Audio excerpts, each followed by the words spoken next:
Welcome to the Ari Hoffman Show on Talk Radio 570 KVI, your home for the politically homeless, streaming live at KVI.com and on the KVI app. If you want to be part of the most dangerous show on the airwaves, call or text the Warrior Injury Law Studio line at 206-421-5757. That's 206-421-5757. Coming up today, 3 chances to win fantabulous prizes. Once during our Take the Trip or Keep the Cash at 4 o'clock, our Real Deal giveaway coming up at 4:45, and of course our Good News giveaway coming up at 5:45.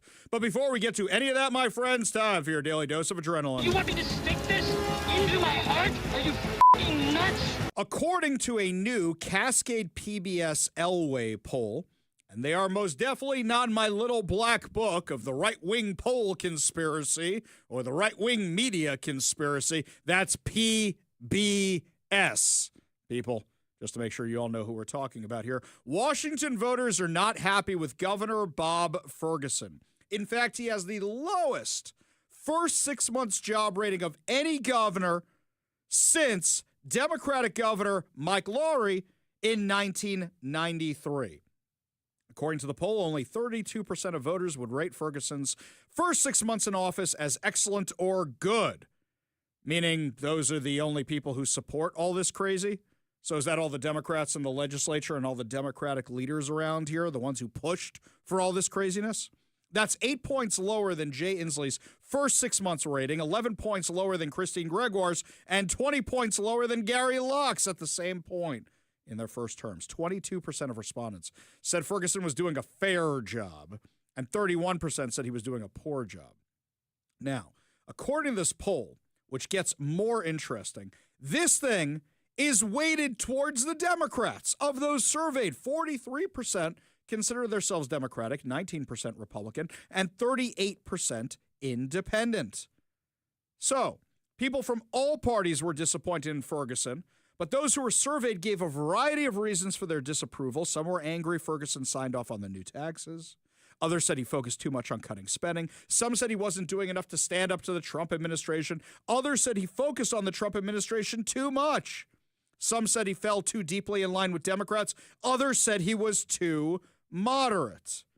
Now, if you're Bob Ferguson, do you know what you do when you get a poll like this? It shows you stop being nonpartisan, even though he's not nonpartisan. He just pretends to be bipartisan. He just pretends. Instead, what he does, what this is telling him to do, is run towards your base. And if you run towards your base, they're the majority in Washington, and they'll back you. Now, that's what he's going to take from this. But what I take from this is there is the key to GOP victory right here in these 2 paragraphs. Actually, 3 paragraphs. Before you throw something at your radio or whatever device you're listening on and you throw it across the room, I'm reading from the CBS poll, but let me get through it. He also came into his first term facing an expensive challenge, a $15 billion budget shortfall that he needed to fill. Stop. Pause. We know that it wasn't a budget shortfall. We know what it actually was overspending, and then the plan to spend more money. It was never a budget shortfall. But let's go with PBS's false narrative for a minute here. He often disagreed with some of his Democratic colleagues on how to fill it, pushing back on progressives' call for a tax on wealthy residents, and instead urging them to focus first on trimming the budget rather than approving hefty new taxes. But ultimately, he signed a budget greenlighting $9 billion in new taxes. Most of the new fees affect wealthy businesses and residents. But the governor did also approve changes to the state sales tax to include more products like nicotine pouches and digital services like advertising and web design. He also signed off on a 6-cent gas increase. The most common reason poll response gave for their dissatisfaction with Ferguson, here we go, guys, this is the most important part, was his handling of the state budget and new taxes. Among those who gave a negative rating, 59% blamed Ferguson's approval of new tax increases or his handling of the state budget. 59% in a poll that is weighted heavily towards Democrats by their own admission. So what that means is you might have found a push point. You might have found a breaking point for people in Washington who vote blue no matter who.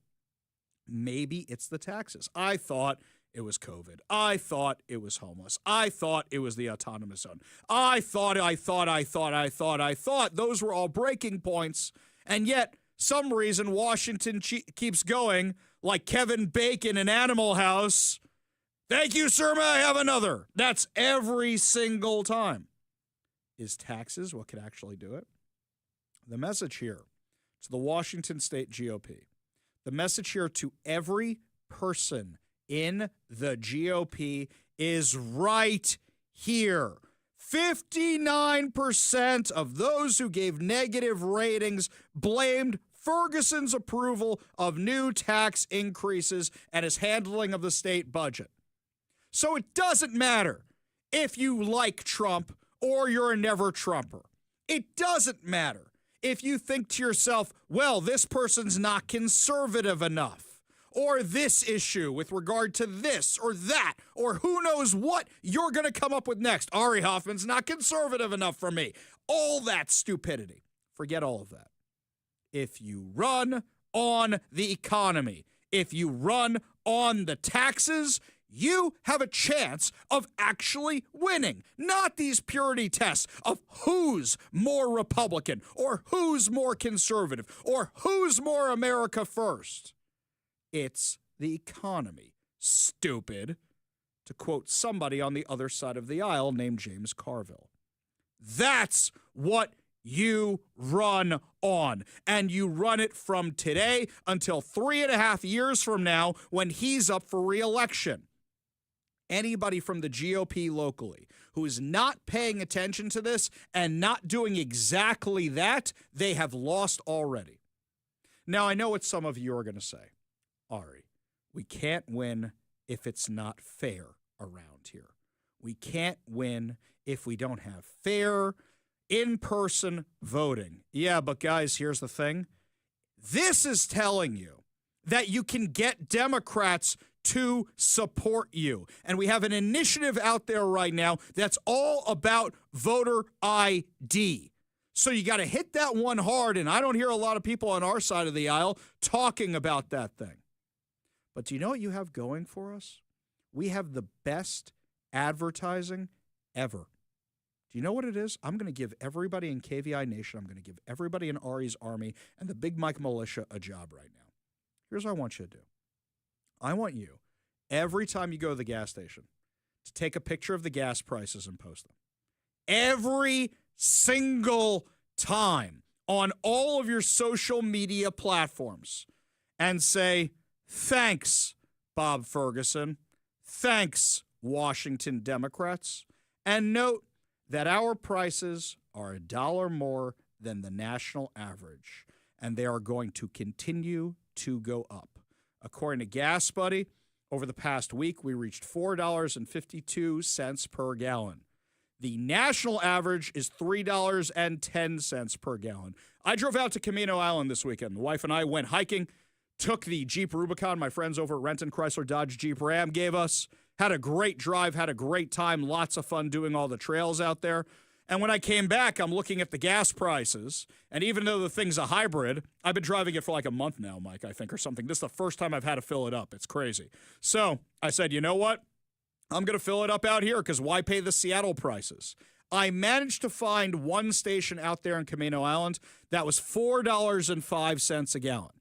In Seattle, Mike, where are we up to around here? Like close to $5 a gallon, something like that? $1 cheaper out there.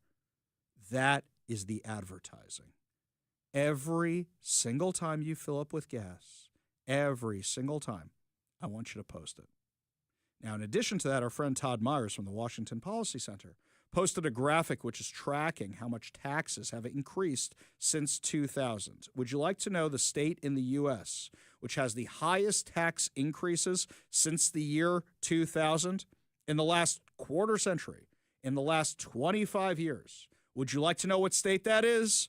Washington State, and it's not even close.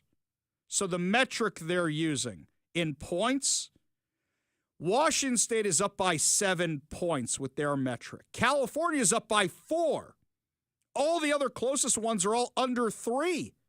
The rest are like 0.27, 0.45. New York is around 4. I take that back. So New York and California. But Washington is almost double everybody else because they figured, well, we've got all this revenue coming in. We might as well spend it. Uh-oh. Amazon's moving.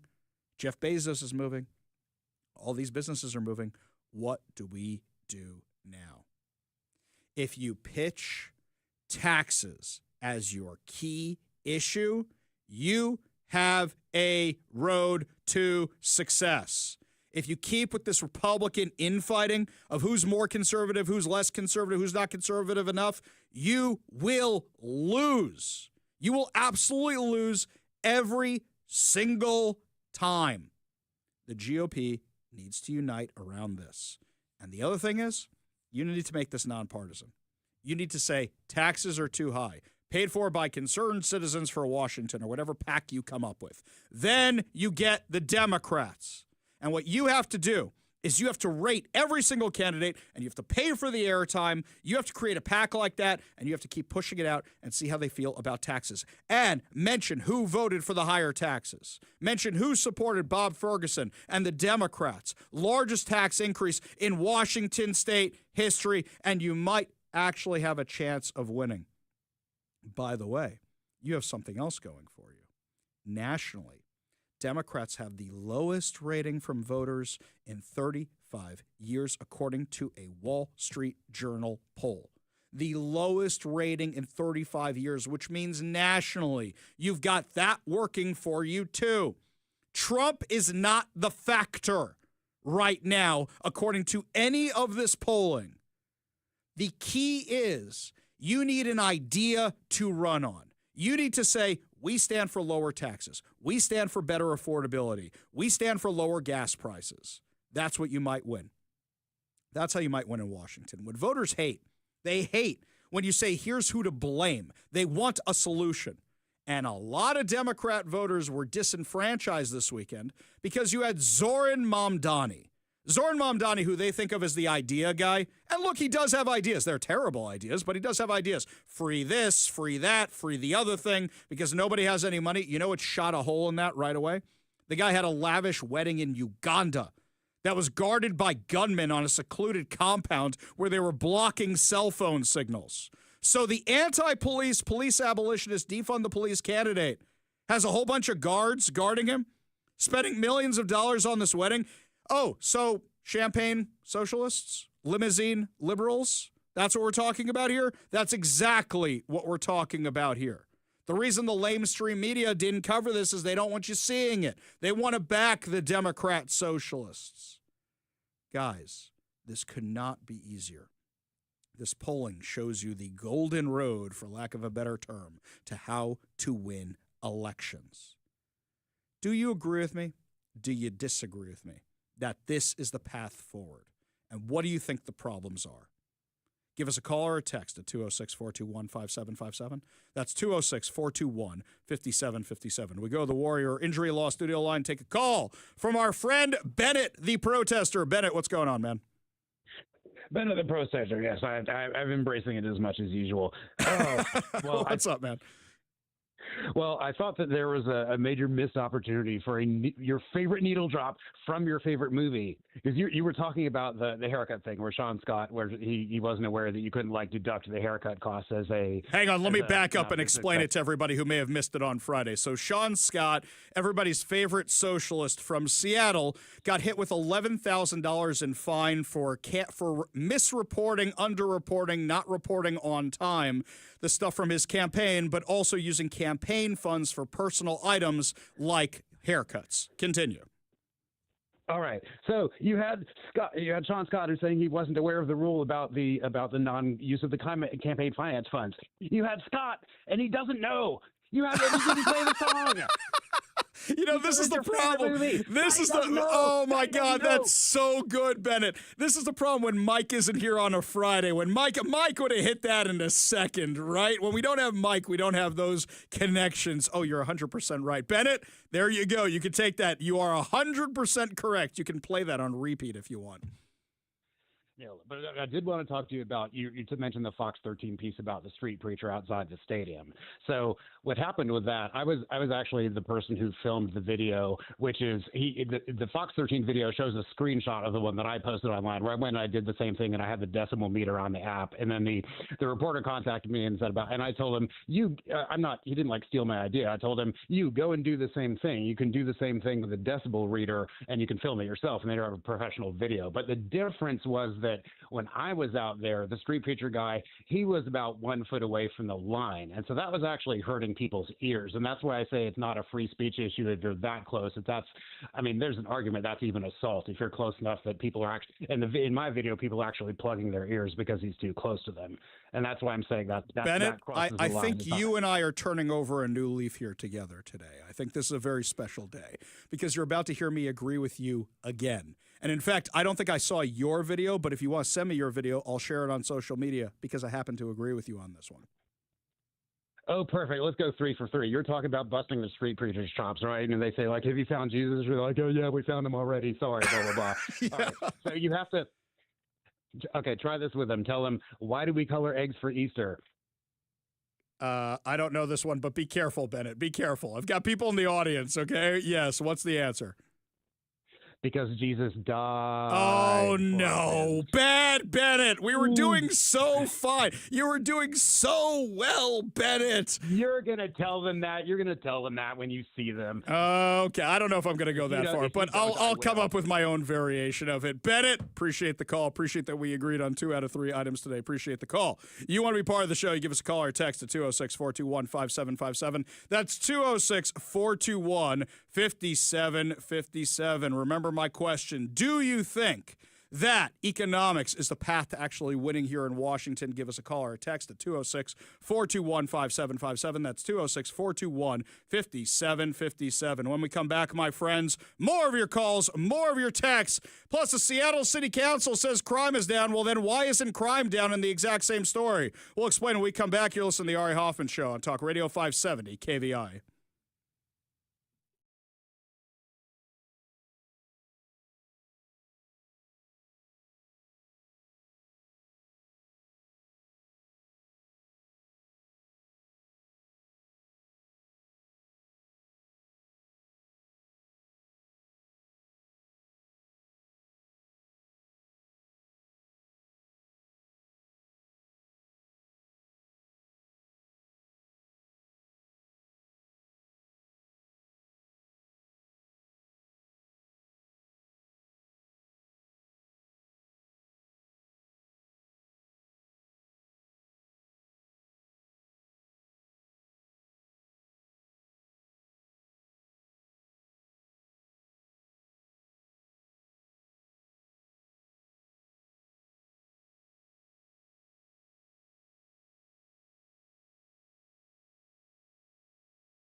Welcome back to the Ari Hoffman Show. Special dedication for our friend Bennett for not playing that last week. 100% right. We should have played Scotty Doesn't Know. Just a reminder, coming up at 4 o'clock, your chance to listen for the keyword to take the trip or keep the cash in our latest giveaway, my friends. Also, don't forget at 4:45, we have our real deal giveaway, your chance to win tickets to see Superman. That's right, my friends. We'll tell you how to do it then. But before we get to any of that, looks like a lot of you want to weigh in on my theory based on this poll.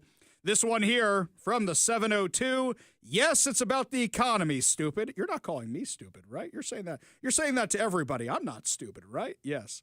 This one here says, Ari, Democrats don't care because until corrupt mail-in voting is fixed and voter ID is implemented, the demons will win every time.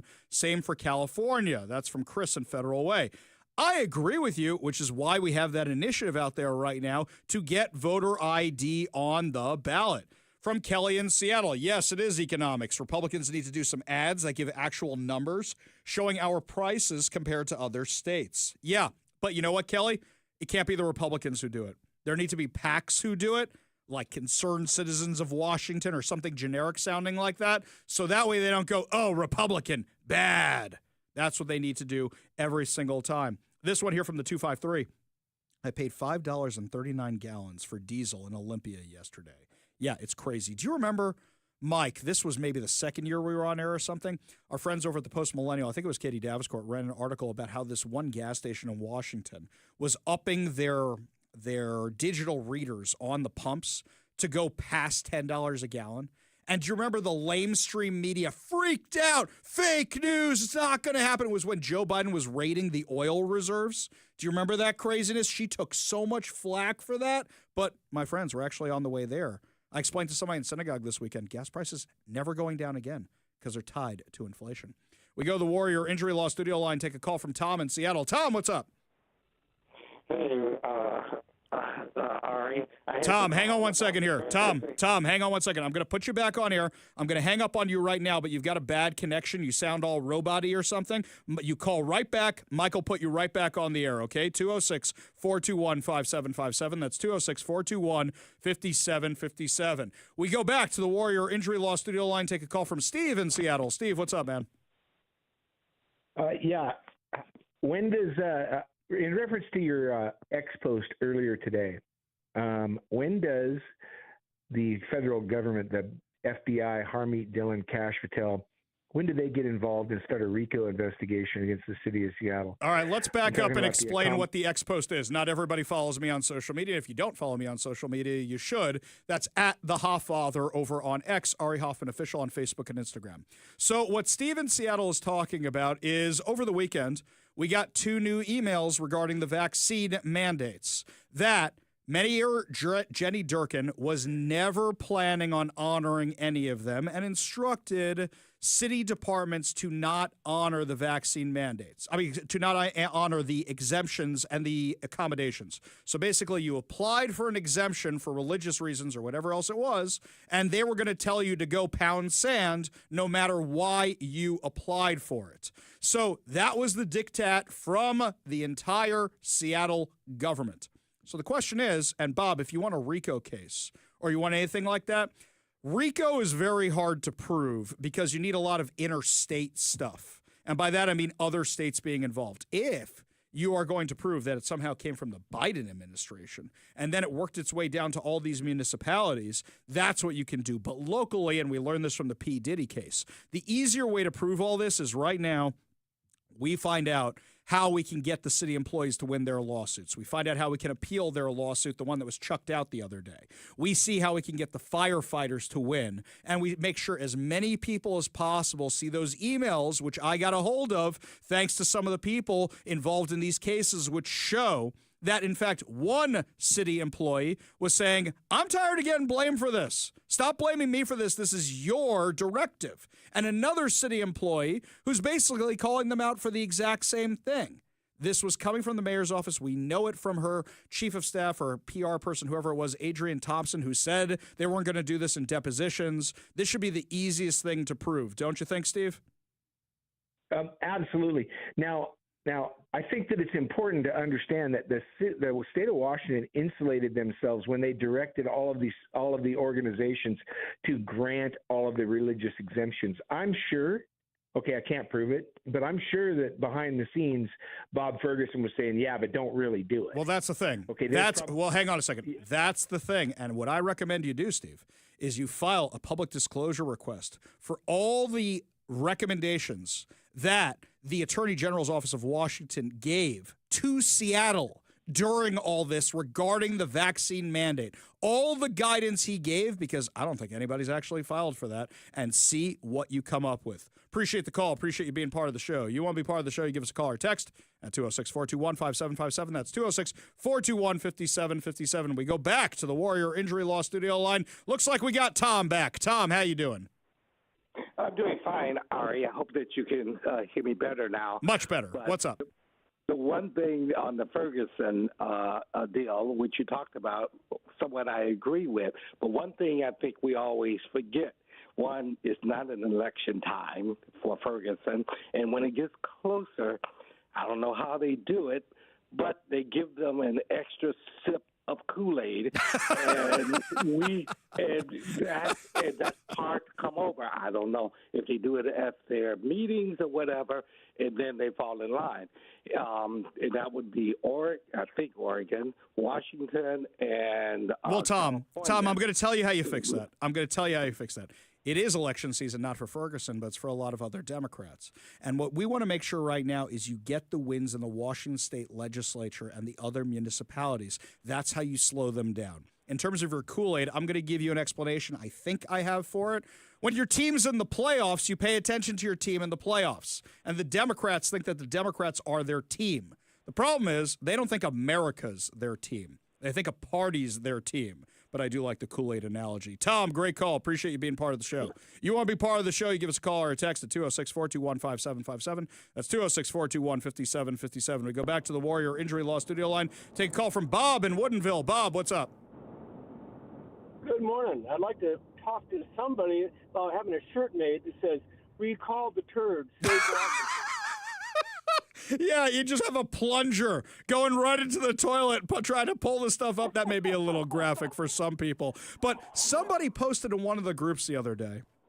It's the turd emoji, and it says Turd Ferguson. It's got a thing of Washington State on it. They have a Back the Blue KVI sticker. This is all in their back windshield. And I go, that is a listener of the Ari Hoffman Show. That is a listener of KVI Nation who made all that stuff. But I'll say the problem with recalling Bob Ferguson, and I know there's some effort out there right now to get signatures. You guys need a real effort to do this. You guys got to go through the channels. You got to bring up the things that actually a court will say, yes, he deserves to be recalled on. Otherwise, you're wasting all your effort on change.org, getting signatures that don't count towards anything. Bob, good call. Appreciate you being part of the show. You want to be part of the show, you give us a call or text at 206-421-5757. I think we got time for one more before the break. We go to our friend Transit Joe. Transit Joe, what's going on, man? What's going on is a couple of things. First, I really think we should make the issue of public safety and Governor Bob Ferguson's absolute incredible failure to condemn anti-Semitism as election issues. This is a guy who will literally, we've had some very tragic, violent events happen at the University of Washington that he's been responsible for, and that he used to be their attorney, now he's the governor, and yet where is this guy in just condemning it, and as well as the other anti-Semitic stuff going on in this I'll tell you, so here's the thing, Joe. You know I agree with you, right? Everybody knows I agree with you. But that's frosting. That's frosting. Right now, and I'm not saying it's not important. Believe me, believe you, it's important. But let's be real about this for a second. What Washingtonians care about is their pocketbooks. They care about how much they're paying at the gas pump. That is how you win the election. You can throw all that other stuff in. Bad news for you. You can throw all that other stuff in, Joe. Yes. The bad news is some of that money goes to funding public transit, which is desperately needed. And so, I'm not exactly going to join that bandwagon, but, I mean, we do need to fund public transit around here. Here's the thing. But, I want you to be listening at 4:30 today. We have an interview at 4:30 today. I need you to be listening to today. You're going to love it. I want you to listen. It's all about sound transit, okay? Oh, no, I won't. I will have an aneurysm. And finally, I do have a gripe with the Republican Party, which is why is there not a planned counter-protest to the Blue Angel protesters? They're going to protest at Rudy Chow Park Thursday morning. I've emailed you about Are they really? I'll go back and double check my email. I think I missed that one. Yeah, let me look into it. Appreciate the call, Joe. Appreciate you being part of the show. You want to be part of the show, you give us a call or text at 206-421-5757. That's 206-421-5757. When we come back, the winning from Washington, D.C. continues, my friends. Donald Trump negotiates massive trade deals, which shows that the Democrats have no idea what to do with themselves. We'll give you all details when we come back. You're listening to the Ari Hoffman Show on Talk Radio 570 KVI.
Over the weekend, President Trump had a huge win where he negotiated a new trade deal with the EU. Markets reacted favorably, and I was shocked when I even saw the lamestream media reacting favorably towards all this. Listen to CNN and how they're reporting on the early reviews of this trade deal. The early reviews are in on the new trade deal announced with the European Union. The Financial Times says the deal marks a victory for Trump. In fact, that's across the board. This is from Axios, most definitely not in my little black book of the right-wing media conspiracy. Headline, Trump trade deal proves access to the U.S. still matters above all else. In the Trump-dominated global economy, the U.S. gets plenty but gives nothing in return. This is the reality of the asymmetric trade deals touted by the White House, which show how far foreign leaders will go to safeguard access to the U.S. market. Now, I don't agree with their thesis mostly. Yes, they want access to the U.S., but saying they get nothing in return is patently false. They get U.S. consumers. We buy dumb things. We do. We spend money on dumb things. Says the guy who has a pinball machine in his basement. Says the guy who has a Star Wars trilogy arcade game in his basement that I probably could have downloaded illegally from my computer for free off some sharing site. But I bought the stupid thing. We buy dumb things. We spend money on dumb things in this country. They don't know why we want the robot transformers at the age of 40 plus. But they know they want to sell them to us because they make money on it. So saying they get nothing in return, patently false. You get us as customers. If you don't have us as customers, nobody's buying your robot toys. Nobody's buying your G.I. Joes. Nobody's buying your Star Wars arcade games. Nobody's buying your Pirates of the Caribbean pinball machine. That's why they want us. So claiming that is ridiculous. We just want it on our terms. Here's something else. They were always putting tariffs on us for our goods. But yet we didn't get to do it to theirs. No, you know what Trump has proven? And I'm not a big fan of the tariff policy. What Trump is proving is that they want the U.S. as consumers. And that's working out just fine and just dandy. It really, really is. Now, if we can get interest rates down a little bit, I think you're going to see a boom like you've never seen before. This is absolutely huge. Let's go over the details. According to Breitbart, President Donald Trump announced a sweeping trade agreement with the EU on Sunday, setting a baseline 15% tariff on European exports, including automobiles, while keeping existing 50% duties on steel and aluminum in place. As part of the deal, the EU committed to purchasing $750 billion in U.S. energy products. Energy products? Does that mean they're buying their gas from us and not from Russia and not from the Middle East? What exactly are they buying from us? And that's a good thing. By the way, that's good for the environment. Our oil production is cleaner than anybody else's because we take these things so seriously. In fact, I actually got a text. Who sent this to me a little bit earlier? I think it was Jeff in Ghent. He said, Ari, did the U.S. replace its strategic oil reserves raided by Biden? And you know what? I have to check that out. But you know what? I'm not sure they did yet, Jeff, and I'll tell you why. You wait for gas prices to hit rock bottom, and then you buy them at the lowest possible, not when they're still going down. Now, you need to ramp up energy production in order to do that, so you may have said that to the gas companies. But I don't know if we actually bought them yet. This one here from Richard and Graham. Ari, I do agree. Republicans need to campaign on taxes and pricing of items. It annoys the hell out of me when they attack a fellow calling them names like Rhino. That's one of the reasons we always lose. Yeah, he's 100% right. This one here from Jeff. I love how everybody's sending me their gas prices. You're all making me mad. I love all of you, but you're all making me mad because I live in Seattle and I work in downtown Seattle, my friends. My gas is not cheap. In fact, you know what I found out, Mike? The 76 station near my house, I think, is one of the highest priced gas stations in Seattle. So I think, oh, I'll just go down the hill to get some gas. No, one of the most expensive ones in Seattle. This one here from another Jeff. I just stopped for gas at Walmart at the Auburn Outlet Mall, and the price for regular is $3.69, and there's about a 5-car lineup. Yeah, $3.69. I can tell you right now why there's a 5-car lineup out there. When we come back, my friends, I'm going to tell you something else. Apparently, a whole bunch of people think Sydney Sweeney is a Nazi. Why? because of her new jeans ad. The left is losing their minds. We'll tell you why they're so mad when we come back. You're listening to the Ari Hoffman Show on Talk Radio 570 KVI.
The new Sydney Sweeney ad for American Eagle is brilliant.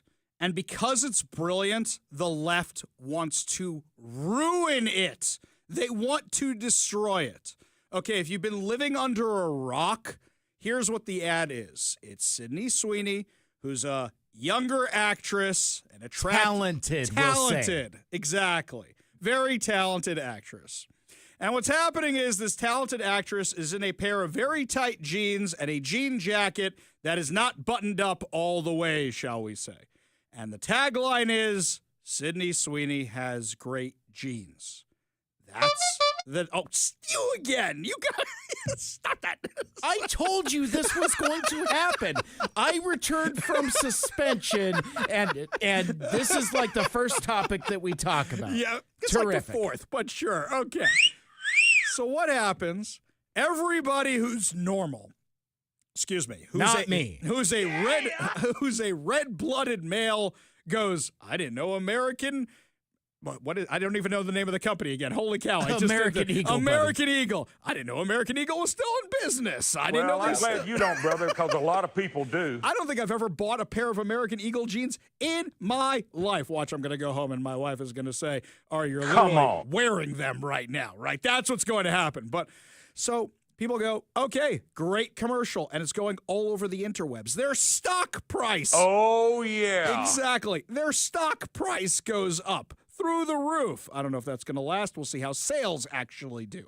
People assume the sales are going to be good. We don't have their numbers yet. We'll save that story for next month, but we know that's coming.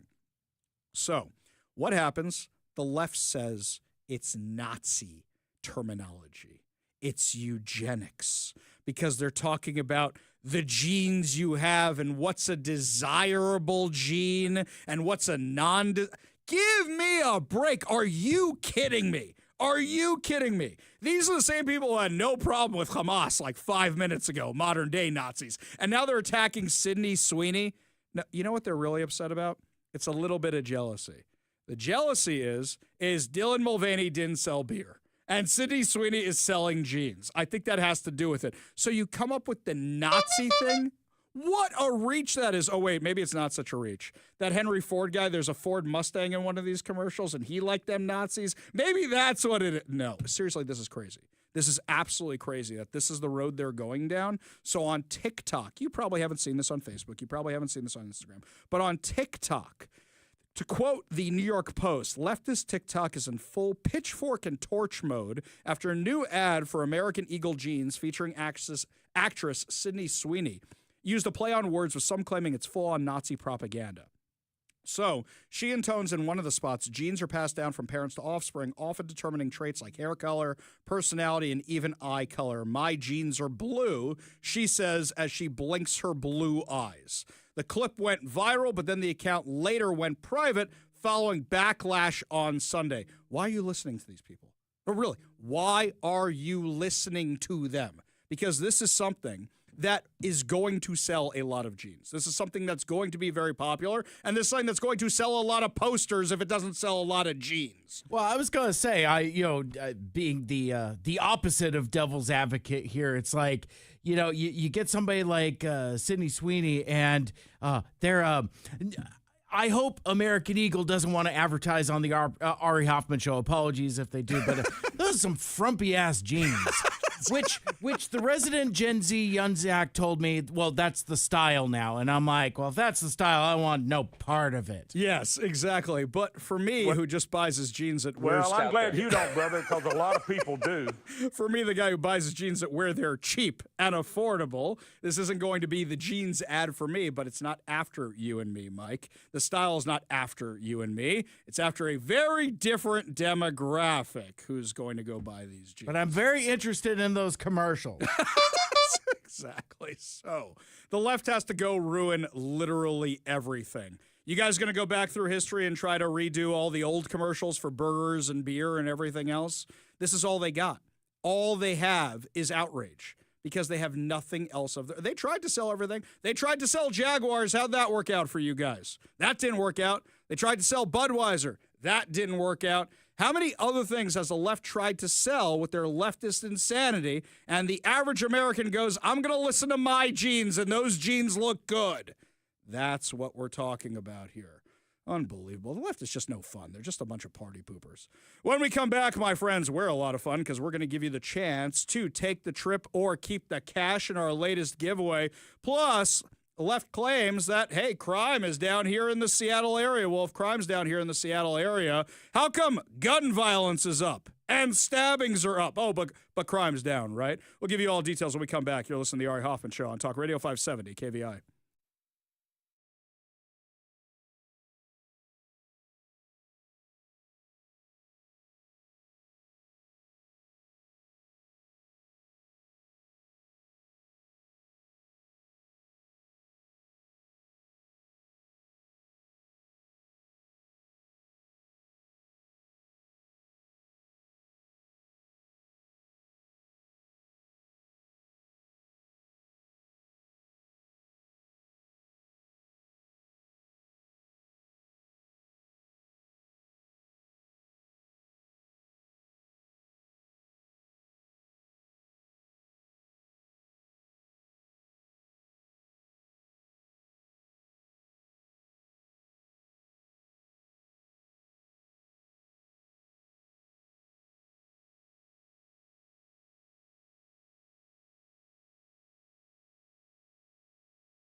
Welcome to the Ari Hoffman Show on Talk Radio 570 KVI, your home for the politically homeless, streaming live at KVI.com and on the KVI app.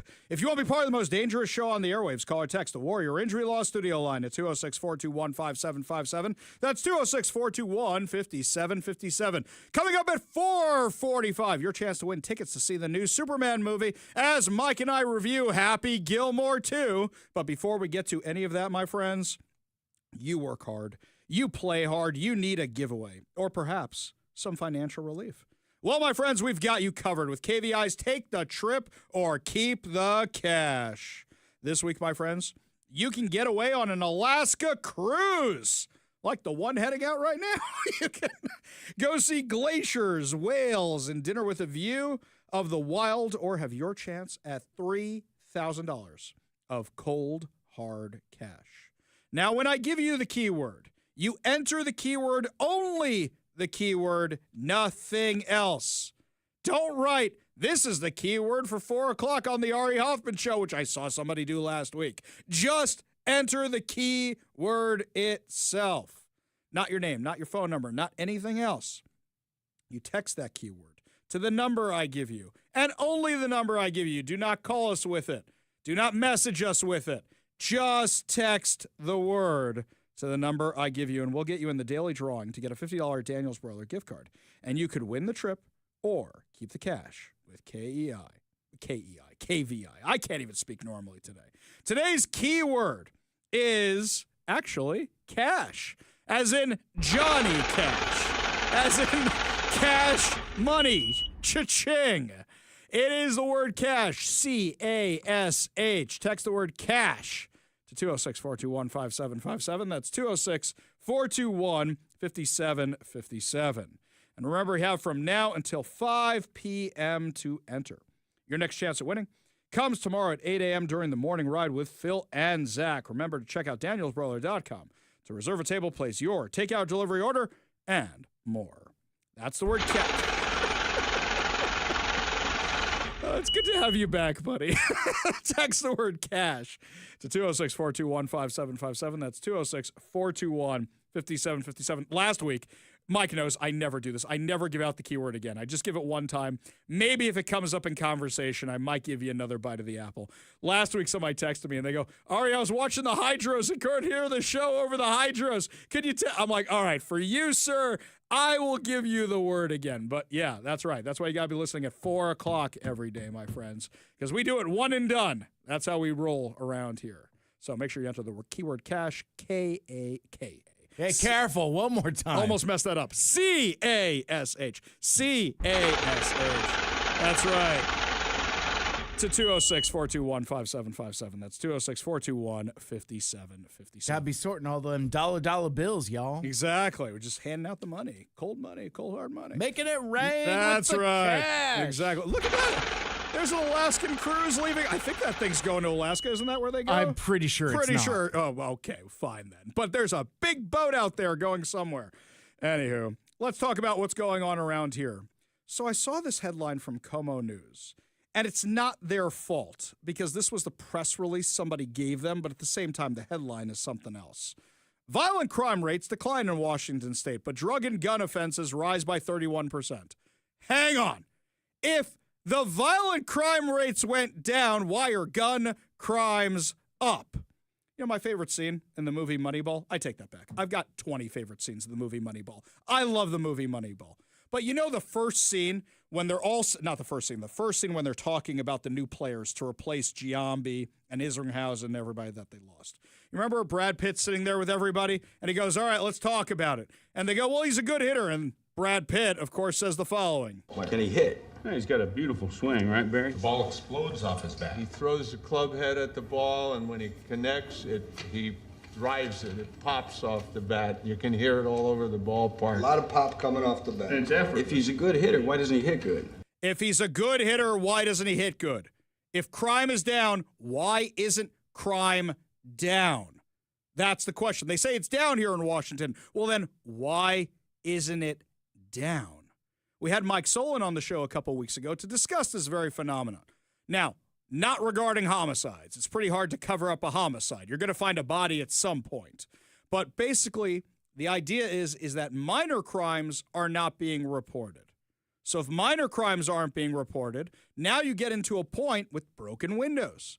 Broken windows doesn't just tell you how to solve it, it tells you what happens. The broken windows philosophy is, if windows are broken, if a window is broken in a building and you don't fix it, then eventually another broken window, then another, vandalism, graffiti, stop mowing the lawn, and another one. Exactly. Another one. After a while, what happens? You have a bad neighborhood. Now, if people aren't reporting the nonviolent crimes, it's only a matter of time until they stop reporting the violent crimes as well. Young Zach was telling me a story. He was on a scooter going to meet some people for a concert the other day, and he witnessed a homeless guy accosting some people, right? How many things have you seen out in the wild that you don't see in the news, that don't get reported? I know how many I've seen. I always call 911. That doesn't mean there's anything to report. For example, we like to quote the police scanner Twitter account. The police can't talk normally. It's a Monday. So the police scanner Twitter account. What happens with that thing is it's unconfirmed. We can't report it as news, which is why we have to say it's from the scanner, because the initial reports are not always accurate. For example, you know what story I haven't seen in the news? Mike, I don't know if you were here for this one. You may have been out last week at one of the concerts last week, but there was a story from the scanner where there was a guy who was wanted who was dressed like Where's Waldo. And the comments on it were glorious.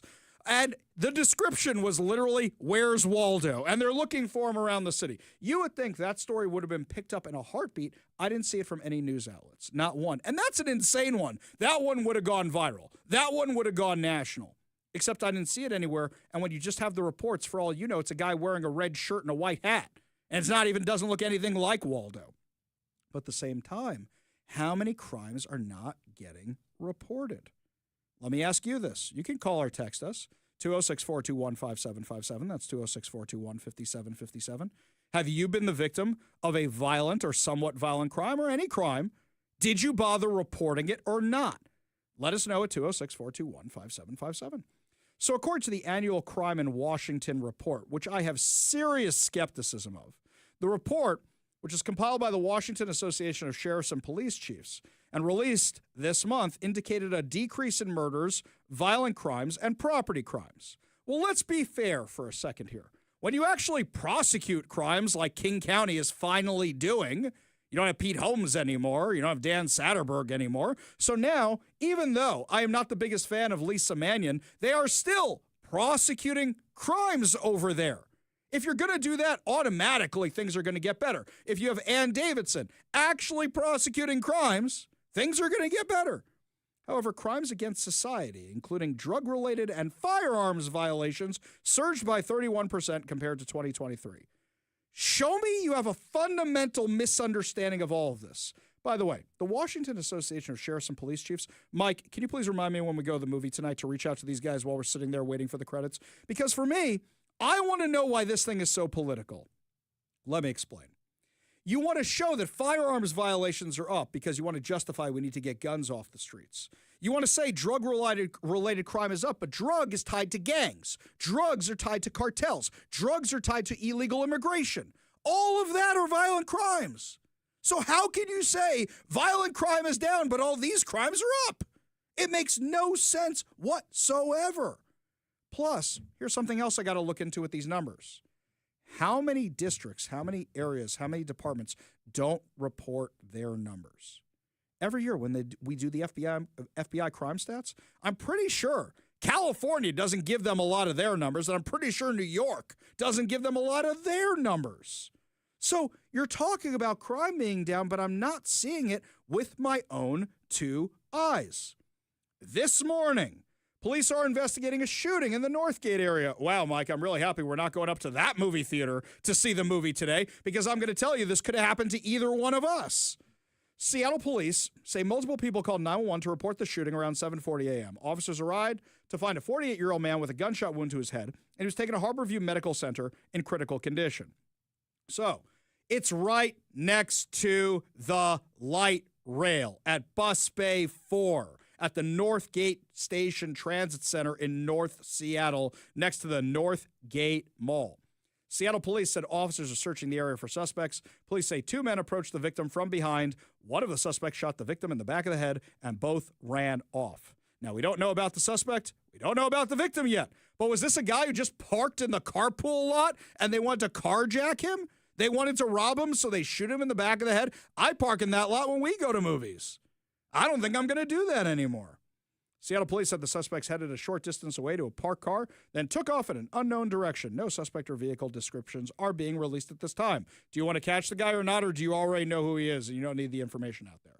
Sound Transit is adding additional security officers at the Northgate station as well as system-wide, adding to the ones already assigned to work in these locations. They say that increased security presence will continue through the end of the week and possibly extended if necessary. How many stories do we do on this show about problems with the light rail, about violence on the light rail? We do it all the time because it is always getting worse. This is right next to the light rail. This is something that should say, the headline should say, let's fix this one up a little bit here. Man critically wounded at shooting in Northgate Station. Northgate Light Rail Station. They don't actually want to put that one out there because then that feeds into the counter narrative of theirs that things are getting better on the light rail, while they're not. In fact, while they're doing all this, they're trying to make you less and less safe. So our friend, Bess Byers, who is one of the reporters over at Reason Magazine, she's actually going to be joining us around 4:30 today on the show, released one of her new videos. This is one about how even though crime's getting worse, even though things are getting worse around here, Washington, which defunded the police, is trying to stop you from owning a firearm. Washington is so anti-fascist, they actually just took another step towards disarming civilians. Seattle's crime rates are insane, so you can see why people are worried about gun violence. So politicians passed another bill on top of already existing ammo taxes, magazine limits, and restrictions on gun models. Now, if you want to buy any firearm at all, you'll start by applying for a 5-year permit. But to get that permit, you've got to complete a state-approved course that includes conflict resolution and violent situations. And go figure, police and military are exempt from this. And of course, you've got to pay a fee, which hasn't been determined yet, but the program will cost $13 million next year and $20 million the year after, and we all know the money is coming from somewhere. The state can also revoke your permit at any time, presumably at gunpoint should it escalate to that, if you no longer meet the requirements. But for a broke 20-something or a single mom living paycheck to paycheck in fear of an abusive ex, that permit can literally mean life or death. Especially considering many Washington judges don't require abusers to turn in their firearms. Now, if you're too busy or too poor to jump through these hoops, you're screwed. The Supreme Court has already ruled police have no legal requirement to protect citizens, and today there are thousands of defensive gun uses like this each year. Seattle does have a gun violence problem, no doubt. But do laws like this save lives, or do they turn otherwise law-abiding citizens into criminals with the stroke of a pen? She is exactly right, and Bess Byers is going to be joining us at 4:30 on the show today to talk about more videos she's coming out. Don't forget, she had the great Sound Transit video also about revealing the amount of money they're blowing on this kind of stuff. Look, as we hear from our advertisers when they talk about, hey, when seconds count, help is minutes away, how many people can't get the firearms because they have to jump through all these hoops and they can't get them to protect themselves? What are we going to find out about the Northgate station? What are we going to find out? Well, we already know they sped off in a stolen car. So what are we going to find out? That the firearm was stolen also? Tell me how any of the restrictions that the Washington state legislature passed, tell me how a single one of them will actually make any of us safer. What are we going to find out? That these might have been teenagers that should have had a gun anyway, that they were under 21 years old? What else are we going to find out? It is the typical MO we see around here all the time. So much so that the only thing that changes is the location. The only thing that changes is the location. This time it's at the light rail. Next time it's at a park. Next time it's at a restaurant. Next time it's at a mall. Next time it's at a parking lot. This one hit the trifecta. This one's got a mall and a light rail station and a bus station all in one shot. Woo! Yahtzee! Like, that's the only thing that changes is the actual location. And if you want to protect yourself, you're SOL. Now, how are we going to make things better around here? A lot of you say vote them out. Change in government. Well, the Seattle City Council doubled down on dumb today. So they have an open position because one of the council members resigned early, and they need to fill the open position in District 5, which is North Seattle. So do we find some fresh-faced candidate who's going to bring a new perspective. Perhaps somebody with new ideas. Nope. Out of all the people that applied for this sucker, and they had multiple finalists to consider, they picked Deborah Juarez. Deborah Juarez, who has been on the Seattle City Council before, and things only got worse under her tenure. She's one of the reasons I got into politics in the first place, because she was such a colossal disaster and allowed homelessness to run rampant in the north part of the city, in the north end. So wait a second. Your guys' big solution to all these problems is we're just going to go back in time 5 years? Oh, well, Deborah Juarez wasn't as left as the rest of them. She still went along with half this insanity. Okay, so her and one other person voted against defunding the police before eventually defunding the police, right? That's what you're going to tell me? Yeah. Why are you going back to this well of failed candidates? Failure is not necessarily experience you want unless you learned your lesson from failure. Here, Deborah Juarez, you want to prove that you're different this time? Mike, also remind me of this when we're sitting at the meeting tonight, at the movie tonight, please. Please remind me to reach out to the Seattle City Council and say, want to have Deborah Juarez on the show. You want to know what the answer is going to be to that? It's going to be, how about no? Guaranteed. How about no? Do you know how I know that? When we were dealing with all the homeless people in the Jewish cemeteries in North Seattle, the Jewish community asked for a meeting with her office, and it was granted. It was granted. And you know what she did? She sent staff. She didn't show up herself because she doesn't actually want to deal with any of the problems. You want to prove me wrong, Council Member Juarez, who nobody elected this time? You want to prove me wrong? Call for an audit of Homeless Inc. Call for an audit of Homeless Inc. Look, right now is the perfect time for an audit. You know why? You guys can say, Donald Trump signed that executive order that's pulling all our funding. We need to show you where all the money goes. Show me where all the money goes. I dare you to call for an audit of Homeless Inc. She'll never do it because she's been sympathetic to them this entire time. She was brought on as a yes vote for all the insanity the Seattle City Council wants to do. And I love how local outlets are her experience, and she's so knowledgeable. Her tenure was a disaster. Everything around here got worse. And you're going to say, oh, she learned her lessons? Good. Tell you what, call for an audit of Homeless Inc., and I'll believe that you learned from your past experience. I don't believe you right now. We go to the Warrior Injury Law studio line, take a call from Leonard in Shoreline. Leonard, what's going on, man? Nothing much. You know, regarding that Northgate incident this morning right there by the transit center, I will give you a big old guess about basically if the police asked somebody for the descriptions of these individuals who went out and did that this morning, the only answer they'll get is nondescript. Yeah, I don't see a description of the suspects. I don't see a description of the vehicles. There is no description of them. There's nothing here in the Como report. And I know Como always gives the descriptions they can. They're not like some other outlets which hide the information. But the problem is nobody's even giving out the description, which means if they give out the description, what are we going to find out? Illegal immigrants, gang members, homeless. Yeah, are we going to find out they're the wrong color? What are we going to find out about them that they don't want us to know? Leonard, appreciate you being part of the show.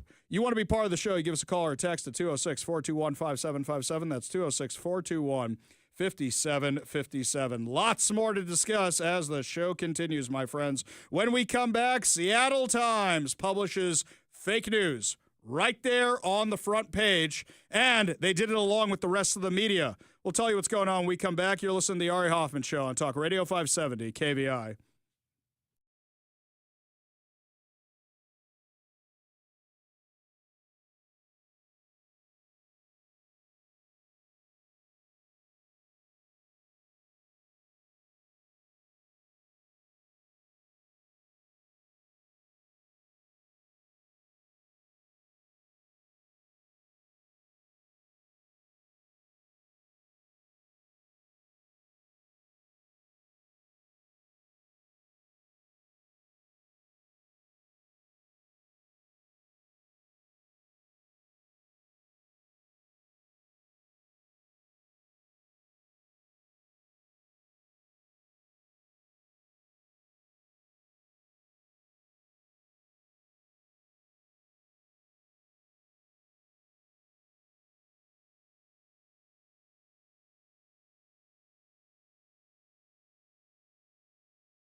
Welcome back to the Ari Hoffman Show. Just a reminder, coming up at 4:45, Mike and I are going to be reviewing Happy Gilmore 2 and have your chance to win tickets to see the new Superman movie. Yeah, another reason to always keep your radio tuned to 570 KVI. Left on your dial, always right on the issues. You can also stream us at KVI.com, download the KVI app, and of course, subscribe on whatever your preferred podcast platform is. This weekend, a lot of talking with my liberal friends. Some people came up to me in synagogue who I had known one of their political affiliations, and I hadn't known the other one's political affiliation. They said, Ari, did you see the cover of the Seattle Times on Friday? And I said, well, no, I don't read the Seattle Times. And they go, right. We know you hate the Seattle Times, but it is the worst one we've ever seen, and we have unsubscribed from the Seattle Times. After 20 years, after 30 years, after however many years it was, they were talking about how bad this cover was. And I said, I haven't seen it. And it'll probably be gone by the time I go online, and not always does the stuff make it, so can you drop one off at my house? One of them actually dropped it off at my house on Saturday night so I could see it for myself, and they're not wrong. Now, if you see a picture with a kid who looks like a skeleton, I mean, really something out of the concentration camps, in his mother's arms, you're automatically going to say, that's horrible, that's terrible. And if you're told it's something that's happening in Gaza, you're going to say, my God, the starvation crisis is terrible. The headline is, young, old, and sick, Palestinians in Gaza are dying of starvation. Except I know about Hollywood, Palestinian Hollywood, and I know about the theater they put on. And we've had tons of examples, too many to count, that we have debunked on the show. If you look at the picture, you see the skeletal child, which is very, very sad and very heart-wrenching. But mom looks okay. Mom looks well-fed. So if people are starving, why does mom look okay? Here's another thing. In the background is what I assume is the kid's brother. That kid has got the cheeks like a chipmunk. That kid looks really healthy. So then I wonder, wait a second, why aren't mom and brother also starving in this picture? Well, to call back to our earlier segments, it's like, well, if they're starving, how come they aren't starving? Exactly. Oh, no. By the way, I'm gonna let you have that one. That one, exactly right. Thank you. My email address is mike@kvi.com. Send your angry emails to me there. This was a picture they got from the Associated Press because the Seattle Times doesn't have people embedded in Gaza, and they ran with it, and they chose to run with it. And this thing was debunked because it turns out this kid, CNN is the one that debunked it, by the way. Mohammed El Matwak suffers from a muscle disorder. But the Seattle Times chose to run with the story as opposed to the truth. And there were multiple pictures they were offered from the Associated Press. And all of them have the mom and brother looking perfectly fine. And they picked up on this false narrative. AP screwed up again. Put out another picture. Over the weekend, it's been all these pictures of people starving. It's some girl who looks like her head is in concrete, where she looks like she's crying and being crushed in a crowd, where her head is poking through this box of some kind. Yeah, and they say it's Gaza. They say it's a girl begging for food in Gaza on July 26, 2025. Do you guys even put these things through the image detector at all? This picture isn't from Gaza. It's a Yazidi girl fleeing from ISIS in Iraq, taken in 2014. That girl isn't a girl anymore. That girl is now old enough to drink and vote. And yet you guys ran with another fake picture. There's another one going around of 5-year-old Osama al-Rakab, who has a severe genetic illness. It's unrelated to the war. Israel is the one that evacuated the child and took him for treatment at their hospitals. He's now receiving treatment in Italy. And they keep telling you this kid is in Gaza, this kid is in Gaza, this kid is in Gaza. The only people starving in Gaza are the 20-some-odd hostages who haven't been returned since October 7th and are going on over close to 2 years of being hostages in Gaza. Don't buy this false narrative from the lamestream media that they're all peddling out there. Ask the questions when you see the pictures. When we come back, my friends, somebody you can trust in mainstream media, actually it's Reason Magazine. And one of their reporters, Best Buyers, is doing a phenomenal job exposing the stuff in our area with these amazing videos. You get to hear from her when we come back. You're listening to the Ari Hoffman Show on Talk Radio 570 KVI.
My friends, I wasn't familiar with Reason magazine until recently. And I know they're not in my little black book of the right-wing media conspiracy. I know they're not in my little red book of the left-wing Maoist media conspiracy. And I was kind of shocked to find out they're more libertarian. But what I was even more surprised were these amazing videos that I'm seeing on social media that are discussing all the stuff we discuss all the time. I feel so validated. My God, this is like therapy for me right here on the air. Joining us now, the person behind these amazing videos from Reason magazine, Best Buyers. Thanks so much for being with us today.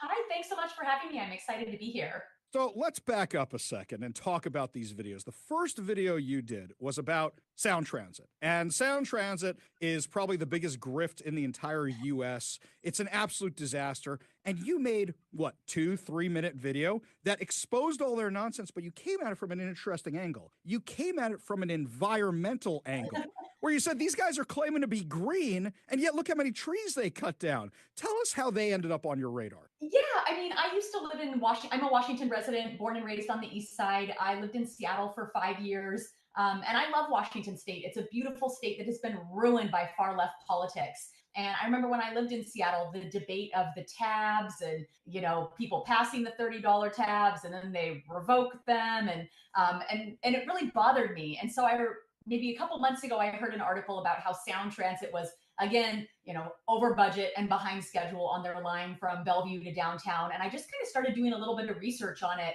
And it was just, one thing led to another. And it's just this huge scam of a transportation boondoggle. And then to hear that Dow Constantine, who's one of the biggest scumbags in Seattle politics, is now the head of Sound Transit, I about died. And what's so infuriating is that so many of the people that I see on this video that are like, you're sponsored by big oil, you hate the roads. It's like, wait a minute, don't you guys hate greedy corporations? But yet somehow you're defending one of the worst offenders of all, which is government, that has no accountability. They can just continually raise your taxes, kick the project down the road. And these people are like clapping along like seals at an aquatic show, like, oh, this is good, we need to have this. And it's like, no, we don't. And the other thing I want to say is a lot of people have this mindset that, oh, you hate mass transit.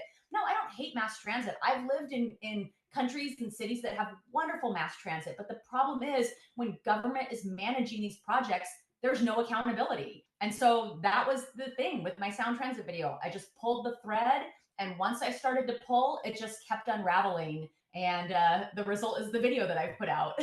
The video is amazing, and your point is well taken that for some reason the left hates big corporations, even though they have no problem taking donations from the big corporations when they're on their side, but they have no issue with big unions. They have no issue with big government. They have no issue with, I don't know what we call them, the environmental lobby. They have no issue with that, who, just because they have a 501c3 or because they have a .gov website, they assume everything's perfectly fine when Sound Transit has never been accountable, Sound Transit has never been on budget, and Sound Transit has never been on time. We have a gentleman that calls our show most days named Transit Joe. And Transit Joe is a huge advocate for Sound Transit. But at the same time, anytime we hit him with the facts of it, he goes, well, I just love Sound Transit. And that's fair for him. That's fair. But it doesn't actually fix any of the problems. And you exposed all of them. The budget issues, the environmental issues. When I say, hey, wait a minute. If we just had electric buses, even if they cost more, it would be a fraction of what we spent on all this stuff. And they just spent all this money building bike lanes everywhere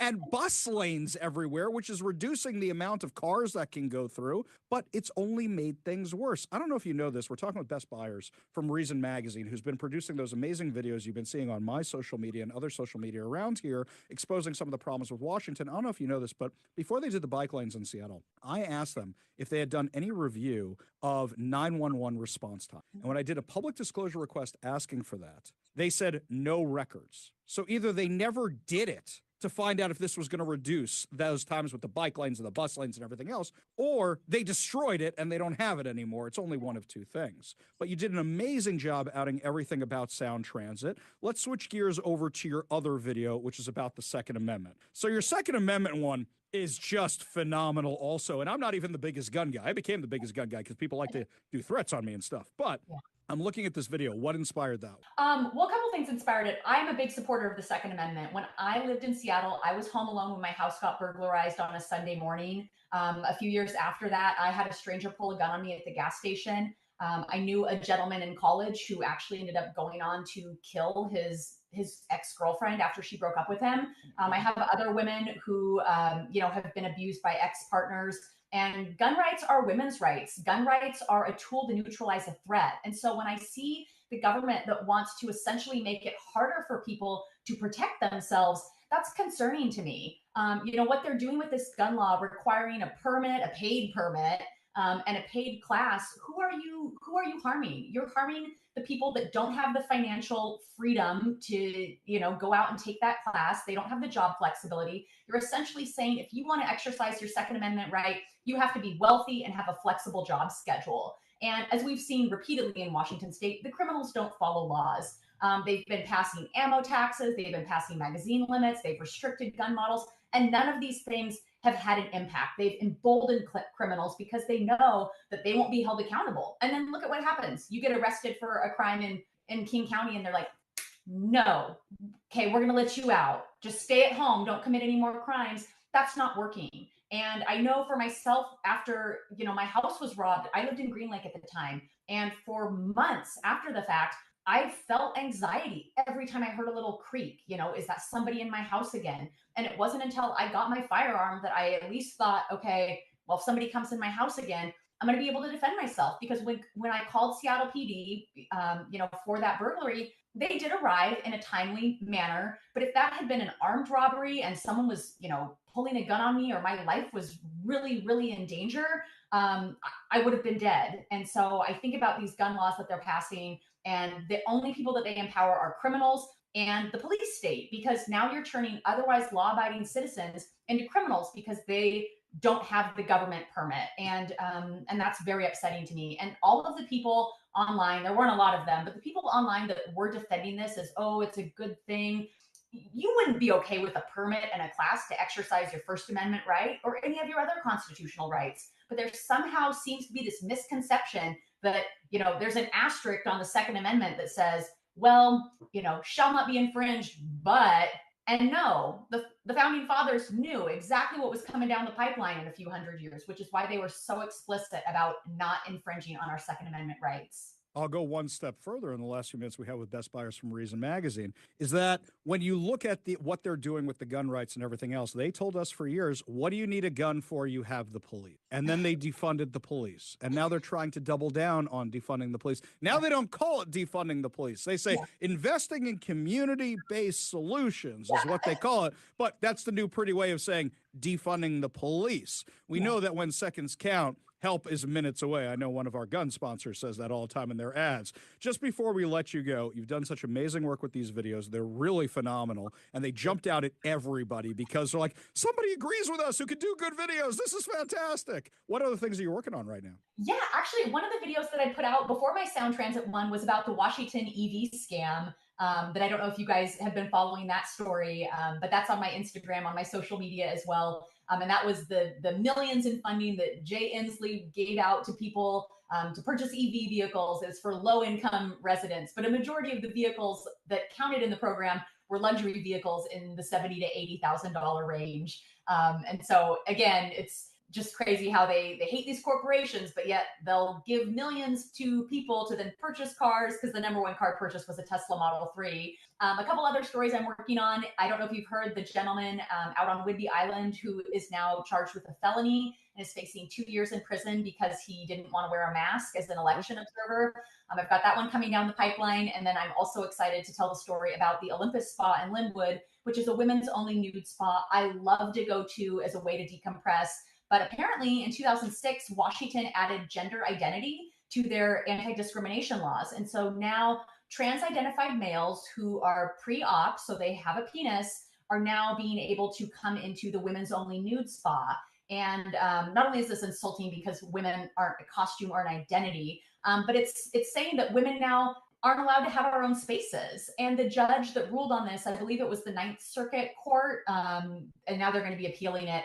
But the judge compared it to having a black or a whites only sign in your business. And I just find that so insulting that, women are constantly, fighting these uphill battles. And now we're being told that we have to accept a man who's, may or may not have chopped off his genitalia into a women's only spa. And so I look forward to sharing that one as well. And if you are a woman and you're looking for a space to unwind, I would recommend going and supporting the Olympus Spa. The owners are wonderful people. And they are very upset about this because the owner actually created the spa as a place for his wife and for overworked mothers to have a place to decompress and relax. And this lawsuit has really impacted their business. And it's really heartbreaking when you hear their story. I will say I 100% agree with you, and it's so validating to talk to you because you basically just played the greatest hits of the Ari Hoffman Show in the years we've been on air here in Seattle, because those are all some of our absolute favorite or most horrific stories. Yeah.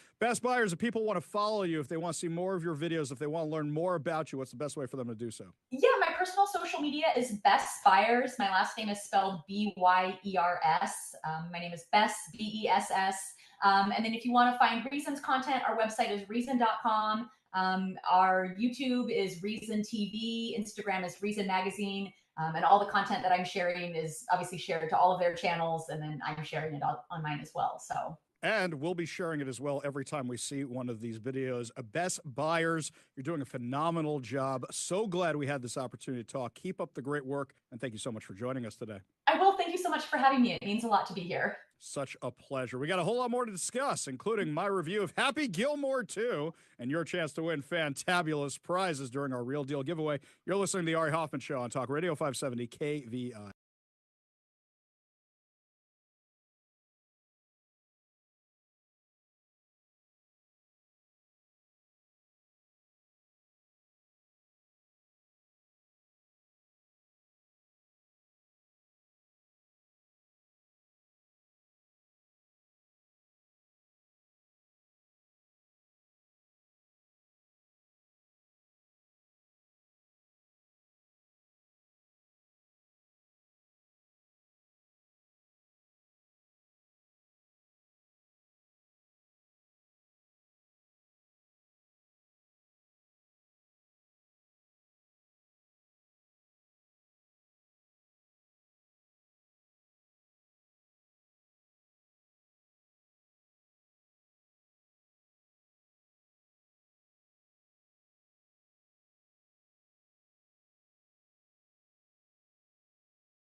Well, my friends, the premiere we were all waiting for, Happy Gilmore 2, is streaming now on Netflix.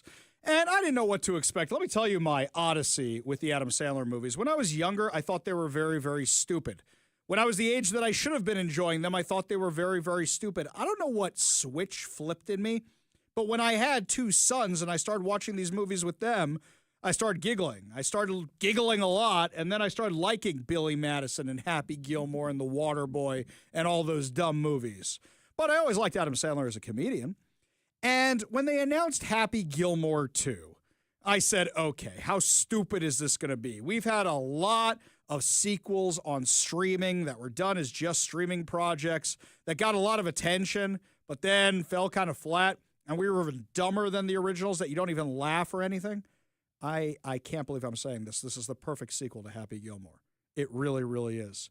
It's well done, true to the story, ridiculous, funny, and the cameos? Some guy did an internet breakdown. There are 79 cameos in this thing, and they all belong. Every single one, they all fit. My wife was watching the movie with me, and she's laughing at this movie. I can't believe how much I enjoyed the new Happy Gilmore. I'll say if you love the original Happy Gilmore, you're going to love this one. If you thought the first Happy Gilmore is stupid, you're going to hate this one. This was made for the fans of Happy Gilmore. And if you happen to like golf, you're going to like it even more because there's so many inside jokes about the golf that you will be satisfied with this movie. You really will. It's half the cameos, too. All right, Ari. So this is probably the question that everyone in the Big Mike militia is waiting for me to ask. What is the hibbity to dibbity ratio in Happy Gilmore 2? Or is it more of a dabadoo? No, there's neither one. You know what it is? It's the no hibbity, there's no dibbity? hibbity, no dibbity, no yabba dabba doo, none of that. There's a lot of angry Adam Sandler like there was in Happy Gilmore. No, he doesn't do that. He just throws, oh my God, like it just throws something out. I'm going to kill you. There's a lot of that in this movie. I really, really enjoyed it. I can't believe I'm saying that. I really enjoyed the Happy Gilmore sequel. Happy Gilmore is streaming over on Netflix right now. Before I forget, my friends, by the way, I got to say, rather than going out to the theaters also, this is just such a great, great movie. It's so much fun to watch on your couch. You can pause it to go to the bathroom, too. So anyway, check out the Happy Gilmore movie, which is streaming now on Netflix. Before I forget, my friends, we are giving away a chance for you to go out to the theaters and save you some money, my friends. Today, we are giving away four Fandango passes to Superman. DC Studios Superman is soaring into theaters. It's already in theaters. Don't miss the hugely anticipated epic action adventure featuring the world's first superhero as he spars with Lex Luthor, his greatest nemesis. From filmmaker James Gunn. It's only in theaters now, and it's put out by Warner Brothers. All you have to do in order to win four Fandango passes to see the new Superman movie, which is not woke, it's not anti-American, it's not anti-Israel. Anything you hear about this, unless it's from me and Mike, just ain't true. Believe the two of us, okay? It's a good movie. You should go check it out. All you have to do in order to win these Fandango passes is be caller number 10 at 206-421-5757. That's 206-421-5757. Caller number 10 will win four Fandango passes to see Superman. Give Mike a call now for your chance to win. And like I said, it's worth seeing, my friends. It's worth seeing in theaters. Not only did I enjoy it, but my wife enjoyed it too. In fact, I want to go back for seconds to see what I missed the first time. When we come back, my friends, lots more to discuss. Got some breaking news coming to us from Manhattan of an active shooter situation. And the way the media is covering this thing is insane. Plus, Seattle officials react to losing all their Homeless Inc. money because of Donald Trump. We'll have all those details for you when we come back. You're listening to the Ari Hoffman Show on Talk Radio 570 KVI.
Welcome to the Ari Hoffman Show on Talk Radio 570 KVI, your home for the politically homeless, streaming live at KVI.com and on the KVI app. If you want to be part of the most dangerous show on the airwaves, call or text the Warrior Injury Law Studio line at 206-421-5757. That's 206-421-5757.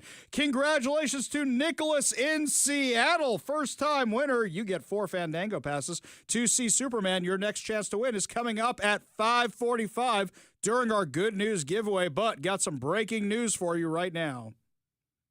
Talk Radio 570 KVI. Breaking news on the Ari Hoffman Show. There's an active shooter situation in New York after multiple people were shot in Midtown Manhattan. According to Fox News, at least 6 people were shot on Monday, and a suspected gunman is down following a barrage of gunfire inside a Midtown Manhattan office building that houses the Blackstone investment firm and is the headquarters of the NFL. Video taken by a Fox 5 New York employee shows several different officers carrying a person, and other officers appear to be tending to a person lying on the ground. The outlet reported the number of people killed, citing law enforcement sources. The gunman was armed with a rifle, first opened fire in the lobby of a building on 52nd Street and Park Avenue. He went to another floor and shot people there before going up to the 33rd floor and shooting himself. A security officer who works at the building was one of the people shot. During the shooting, people inside the building were hiding on different floors, including the kitchens and the bathrooms. NYPD and Sheriff's Department officers in protective gear were seen with guns drawn. And Eric Adams, the mayor of New York, posted on X, New Yorkers, there's an active shooter investigation taking place in Midtown right now. Please take proper safety precautions. If you are in the vicinity, don't go outside if you're near Park Avenue and East 51st Street. Real easy to say towards the end of rush hour, which it was when all this was starting. So what was this, around 7-ish, something like that? Yeah, lots of people still working. Officers were sweeping the building to see if a second shooter was present. Now, normally, we know with these stories, if the shooter doesn't fit the mainstream media's narrative, it's going to disappear from the headlines by the next day. Now, the description given of the suspect was of Middle Eastern descent. The pictures I am seeing of the alleged suspect look like they're taken from security camera footage. This guy looks either black or Middle Eastern descent. But it's amazing that immediately CNN is giving out a very different description of the perpetrator. They do not know who he is. They know he is a male, possibly white. He's wearing sunglasses. He appears to have a mustache. And that picture has been distributed to every police officer in New York City, particularly has been sent to the phones of the search team. I'm sorry. Male, possibly white? That dude ain't white. If this guy is the suspect, who they now say is down in the building, this story is going to be gone from the headlines so fast. So fast. Just watch, because it's not going to fit the narrative.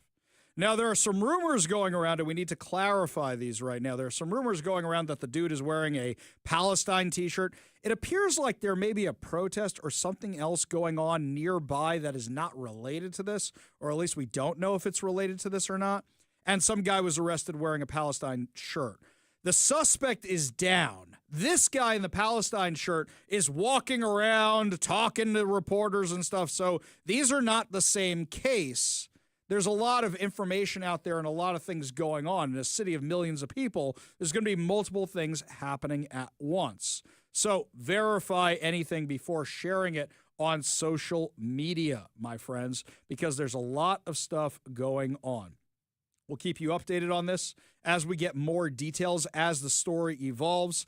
But right now, once again, to repeat it, an active shooter with an AR rifle walked into the headquarters of Blackstone and the NFL in Midtown Manhattan.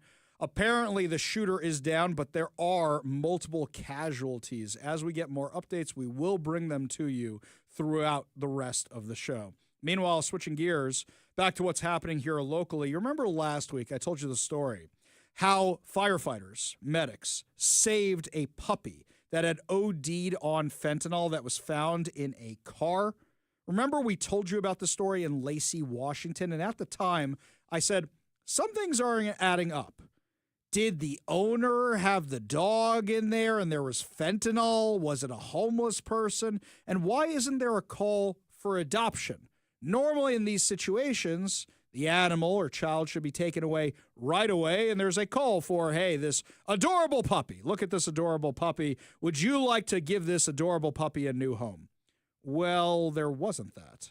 And I said something smells, something reeks at the time. Why isn't the media giving us all the details about who is the owner of this puppy? Well, now, thanks to our friends at Como News, we do have all the details, and as usual, I was right. A small puppy that was exposed to fentanyl and saved by firefighters is now in the care of Seattle Humane Society.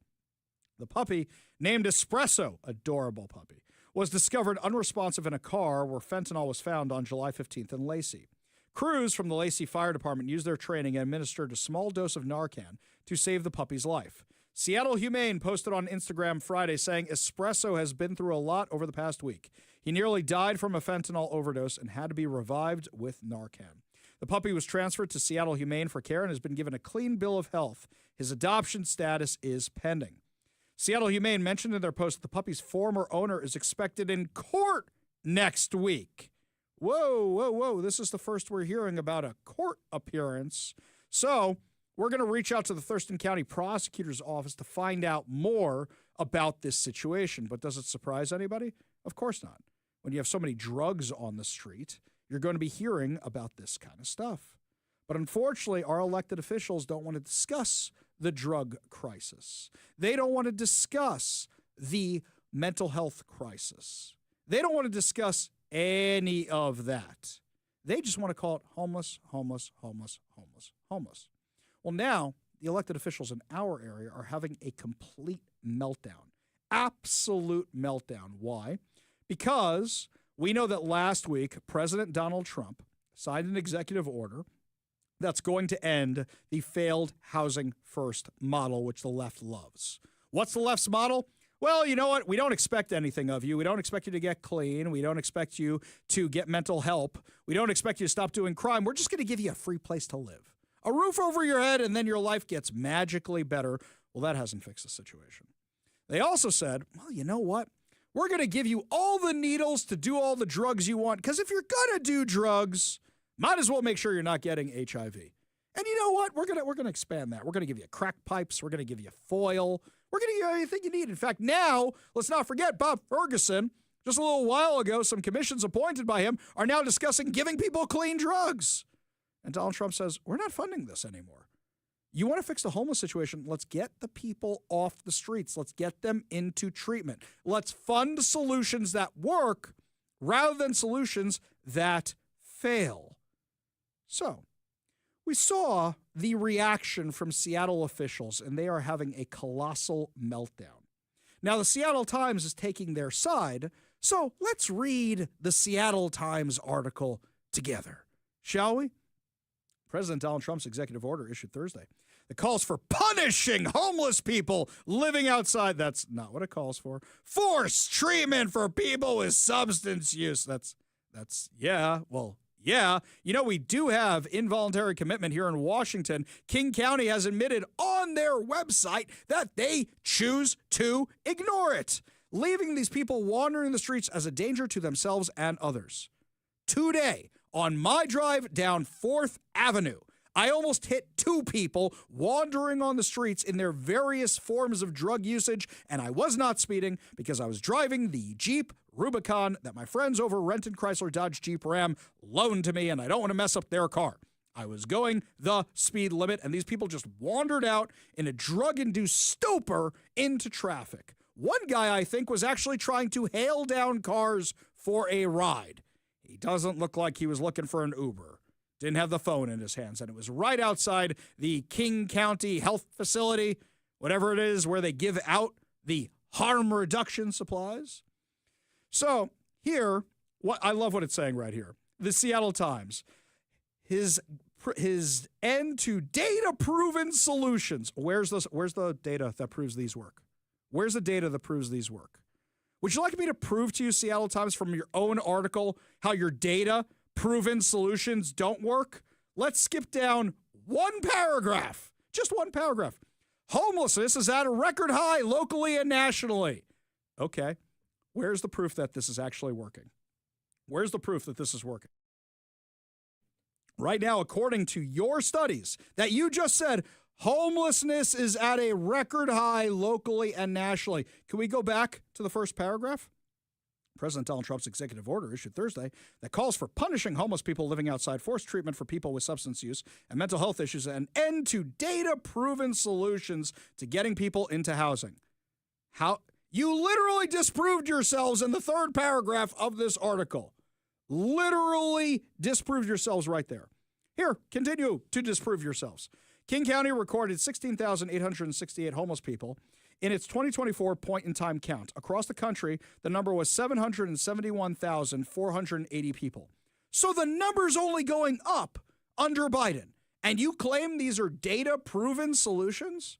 Okay, King County recorded 16,868 homeless people. First of all, they're not homeless people. According to King County's own numbers taken from Dan Satterberg, Pete Holmes, Bob Ferguson, over 80% of the people on the streets have a drug or substance abuse issue. So they're not homeless people. They're addicts. They're alcoholics. They're whatever, but they're not homeless people. 2, do you remember when they declared a homeless crisis in our area? Do you remember what the number was? 3,000. 3,000. Now, we know the point-in-time counts are a huge undercounting. We know they're wrong. Our friend Andrea Suarez and Jonathan Cho have walked us through that many, many times, how these are huge undercounts. We've had Dr. Robert Marbut on the show before, who worked in the previous Trump administration. In fact, I have to have him and Cho back on the show to discuss this. But we know the numbers have only gotten worse, even after spending billions and billions and billions of dollars on these failed, quote-unquote, solutions. So, Seattle Times, what the hell are you talking about? Oh, really? You disprove? Who wrote this stupid article? Greg Kim and Jayati Ramak. I can't pronounce that. I'm sorry. I don't mean to be rude, but I can't. Oh, it's written by Project Homeless. Oh, is Project Homeless funded by Homeless Inc.? Yeah, okay. So anyway, right here, the disclaimer. Seattle Times maintains editorial control over Project Homeless content. Do you now? This sounds pretty biased. Seattle Mayor Bruce Harrell called the order bombastic and said it drove a false narrative on homelessness that ignored prevention or meaningful solutions. Bruce, you've been mayor for 3.5 years. The problem has not gotten better. Your solutions have failed. You have not accomplished anything. All you've done is move people from one area to another, to another, to another. Bruce, you were on the Seattle City Council a long time before that, and that's when this problem exploded. Why the hell should anybody listen to anything you have to say? Quote, if Trump were actually interested in helping cities, he'd stop cutting the social safety net, maintain investments in U.S. Department of Housing and Urban Development housing vouchers, and challenge Washington, D.C.'s status quo by funding affordable housing development and treatment options at scale. Hang on. That hasn't worked. None of that has worked. In fact, by your own math, it doesn't work. You guys always talk about, well, we're going to create 200 or 300 affordable housing units. And then you get another 3,000 homeless people locally. You can't even keep up with the demand. None of this works. But Bruce Harrell probably wants the support of Homeless Inc. None of this works, so he's going to back it up. Washington Governor Bob Ferguson called it another misguided and harmful executive order from the Trump administration. He says Washington will be focused on evidence-based approaches, not playing politics with people's lives. Great. Tell me what your evidence-based approaches are. Really? Oh, wait. What are your evidence-based approaches? Because everything your predecessor did failed, and you funded again in this budget with the largest tax increase in Washington state history, all his failed policies. So why do you think anything you guys have tried before is going to work? What are they really mad about? Just read the article. Trump took aim at housing first policies, challenging the dominant theory held within Seattle and much of the nation's homelessness response systems, that there is significant research that shows that providing housing to people with physical, mental, or substance use issues helps them address those issues more effectively. Really? Should we go back to the third paragraph of this article again? If it works, how come it ain't working? Should we quote Moneyball again? Can he hit? Yeah, he's got a beautiful swing, right, Barry? The ball explodes off his bat. He throws the club head at the ball, and when he connects, he drives it. It pops off the bat. You can hear it all over the ballpark. A lot of pop coming off the bat. And it's effort. If he's a good hitter, why doesn't he hit good? If he's a good hitter, why doesn't he hit good? If your solutions are working, why aren't your solutions working? If housing first works, why doesn't it work? If harm reduction works, why doesn't it reduce harm? Recent published data shows that after about 1,000 homeless people moved into hotels King County purchased during the pandemic, they visited emergency rooms 17% less often and spent about 1/3 fewer days hospitalized with inpatient care. You know what stat they aren't telling you in that paragraph? That overdose rates went up. That overdose fatalities went up. You're right. They're not going to the hospitals. They're dying in their apartments because you're not expecting them to actually get treatment. You guys have lost your minds, which shows how deep you are in with Homeless Inc. You don't want to give it up at all. You guys just want more money. You figured out the ultimate grift. You figured out that people just keep giving you money, supporting these tax increases if they think it's cleaning up their neighborhoods. But you're not actually cleaning up the neighborhoods. You have created an industry that is reliant on all this taxpayer money and is an excuse to raise taxes where the money doesn't even go to the industry. It goes to nonprofits that aren't accomplishing anything. Thank God Trump signed this order. The only problem is going to be for you and me is that when they don't have this federal money anymore, who do you think they're going to come after for the tax money to supplement their losses for Homeless Inc.? Homeless Inc. sends their activists out to doorbell for these guys, to campaign for these guys, which is why they all take the pledge to support Homeless Inc. Here, basic challenge. You guys want to prove me wrong? Do an audit of all of Washington's homeless programs. Do an audit of all of King County's homeless programs. Do an audit of Seattle's homeless programs. But you know why you're not going to do it? Because you're going to find out exactly what they found out in California. You spend billions of dollars, none of it actually accomplishes anything, and the program only gets worse. In fact, I'll be shocked if you can actually account for any of that money. We go to the Warrior Injury Law Studio line, take a call from Scott in Issaquah. Scott, what's up? Hey, Ari. Well, I just want to say I have a theory, and I'm pretty sure I'm right about it. In a few years, you're going to see it's going to come true. The government and the Democrats here don't care about the homeless. These aren't homeless people. These are drug addicts, like you said. That's just a whole lie. It's made up by them to make everyone support this little thing that they're doing, because what they're really about is full-on communism and socialism, like in the Soviet Union, where the government controls housing. They own your house. They're going to tax everybody around here, make it unlivable, and they're going to supply housing equally to all people of every color and all this BS that they create. And that's basically what this is. It's an excuse for them to basically violate our Constitution and start providing housing with U.S. tax dollars and basically transform us into a communist country. Well, that's part of it. But here's the other thing. They figured out that nobody's actually tracking the finances. So if it goes to housing, great. If it goes to homeless, great. If it goes to whatever, great. But a lot of it's not. Because the amount of money they've spent, you could have bought all these people their own house by now. Well, they steal it. They steal it. They give all their buddies contracts for art and stuff and all this garbage. They're a bunch of con artists. These people need to be arrested and prosecuted. But the problem is they have appointed all the judges, and now all their friends are lawyers. So I suggest everyone get a law degree and start taking back our system from these crooks. These people are crooks. They're not a part of – these people aren't Americans. These are a bunch of thugs that have worked their way into our political system, and they act like they're some kind of sovereign people that are running our nation. They're a bunch of scum is what they are. Yeah. That's my opinion. Yeah, I'm with you, Scott. So, yeah. I'm with you, Scott. Appreciate the call. Appreciate your passion. Appreciate you being part of the show. You want to be part of the show, give us a call or text at 206-421-5757.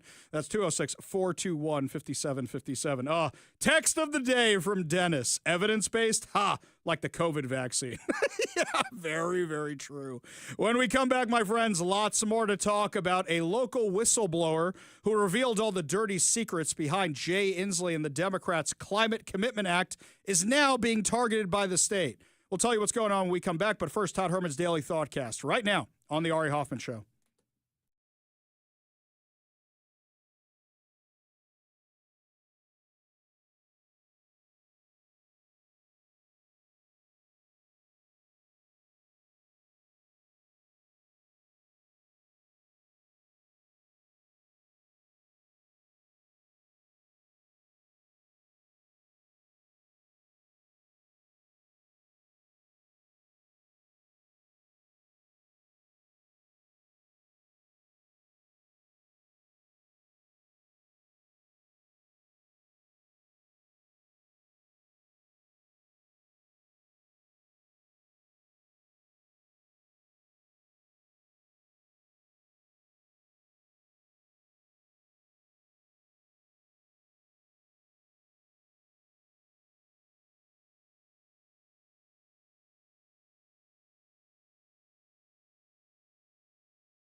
Earlier this year, we told you the story of Scott Smith. Scott Smith was a whistleblower on Governor Jay Inslee and the Democrats' Climate Commitment Act. Well, he voluntarily dismissed his lawsuit against the Washington State Department of Transportation due to the physical and emotional toll that litigating against them took on him. And he's trying to enjoy his retirement, but now Washington State has said, we're coming after you, and we're not just coming after you, we're coming after everybody who helped you, including our friends over at the Citizen Action Defense Fund. Joining us now on the KVI studio line is Jackson Maynard, who's the executive director and counsel for the Citizen Action Defense Fund. Thanks so much for being with us today. Thank you, Ari. Glad to be on your show. I wish it was under better circumstances. So what you're telling me is this guy, I just want to make sure I got the story straight. This guy blew the whistle on how they knew it was going to jack gas prices. They knew all that, and they hushed it up, and they covered up the data. Then he voluntarily dismissed his lawsuit, even though we all know he had a case. You knew he had a case. And now Washington State is coming after him? That's the long and short of it, Ari. It's really kind of incredible. He had really solid claims. He had the most boring job in the world that was to do gas prices and fuel prices for the Washington Department of Transportation. And basically, his management came to him and said, "Look, we want you to jimmy the numbers. We want you to basically not include those numbers in your forecast." And he refused to do it. And there was a ton of evidence, including, as we were litigating this case, multiple witnesses, including, current employees and former employees of the Washington Department of Transportation that verified, look, these meetings took place, that he was asked to do that. And not only that, that they retaliated against him in multiple ways, denying him promotions, refusing to grant him leave, a ton of different other ways. And eventually they even refused to give him leave to go visit his mother out of state at Thanksgiving. And so that was kind of the final straw. So, we're a year and a half into this. We're grinding it out, doing the discovery, did 7 depositions, and finally just the physical and emotional toll. He just was like, look, I can't do this anymore. And, ethically, we're bound to respect the client's wishes when they want to dismiss. And so that's what we went ahead and did. And normally that would be the end of the case. That would be it. Like, it'd be over. The department would sort of go their way. We would go our way. Instead, we got this motion for sanctions, which is very rare, in which they ignored all of the solid evidence that he had in the case, and they claimed that his lawsuit was frivolous. Their motion is baseless, and we're going to fight it in court, obviously, on August 22nd. Okay, so let's go through what they're saying. They're claiming he had no evidence behind his claim. Now, we were covering this story basically as soon as you guys announced it. We've gone through the evidence with you. We've had you on the show. We've had him on the show. We've gone through it. King 5 went through it, and we don't really share political ideology. This was all reviewed many, many times, and now they're claiming there's no evidence? Yeah, he had contemporaneous notes. As I said, we had deposition testimony from current DOT employees that said it's not like he invented this out of thin air. The meetings took place on the dates that he said they took place on. Even the department's own investigator that did her report that was hired by the department that only looked at whether or not any policies were violated by the department and didn't even talk to all the witnesses. Even much of what she found corroborated his statements. So it's extremely frustrating that they would file this baseless motion. They're going after him and technically us for $400,000, which is insane. And much of that they racked up after my client dismissed the case. So they continued to generate legal fees with outside counsel even after the case was dismissed, which is, frankly, kind of nuts. So then let me ask you a question here.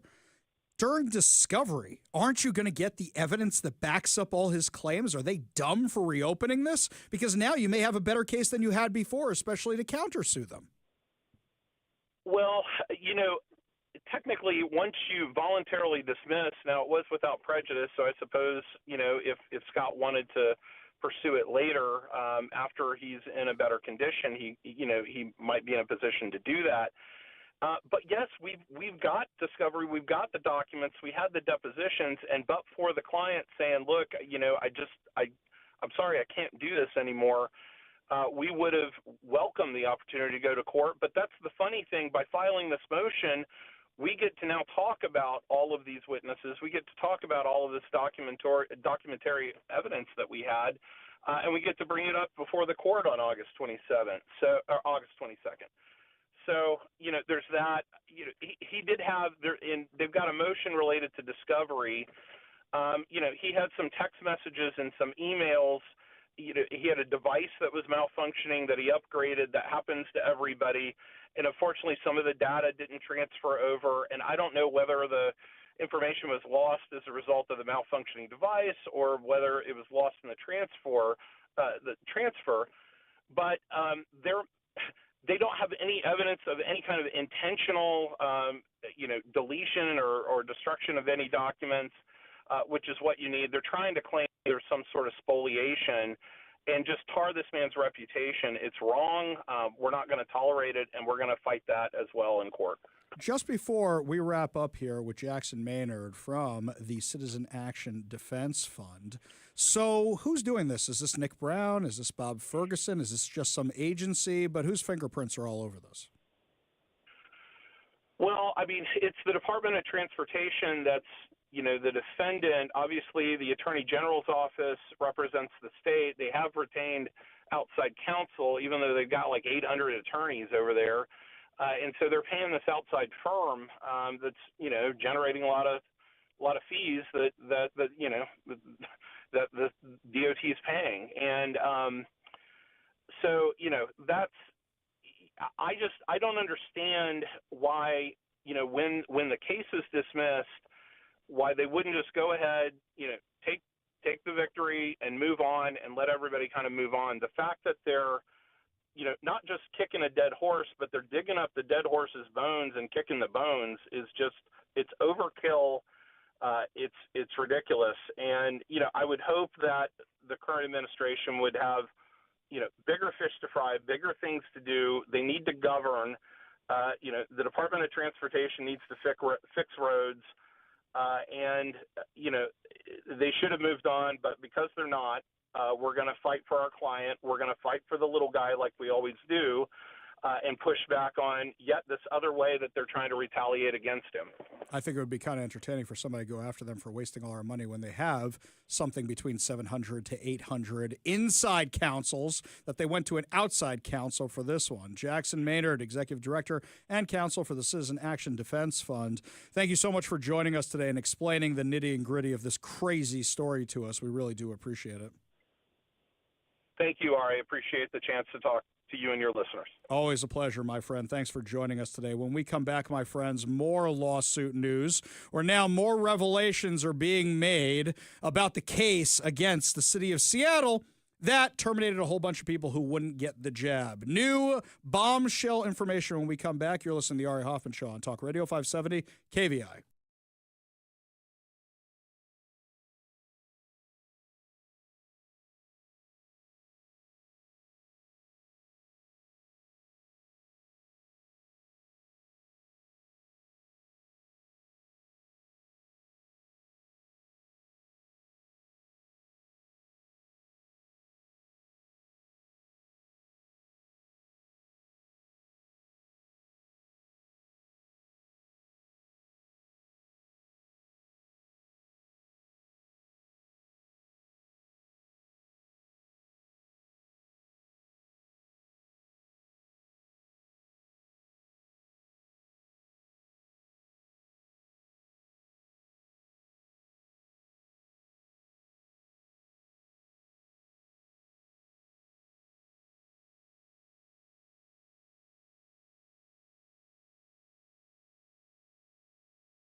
Welcome back to the Ari Hoffman Show. Just a reminder, coming up at 5:45, your chance to win fantabulous prizes, including a $50 Daniel's Broiler gift card and tickets to Adam Sandler at Climate Pledge Arena. Yet another reason, always keep your radio tuned to 570 KVI, left on your dial, always right on the issues. You can also stream us at KVI.com, download the KVI app, and of course, subscribe on whatever your preferred podcast platform is.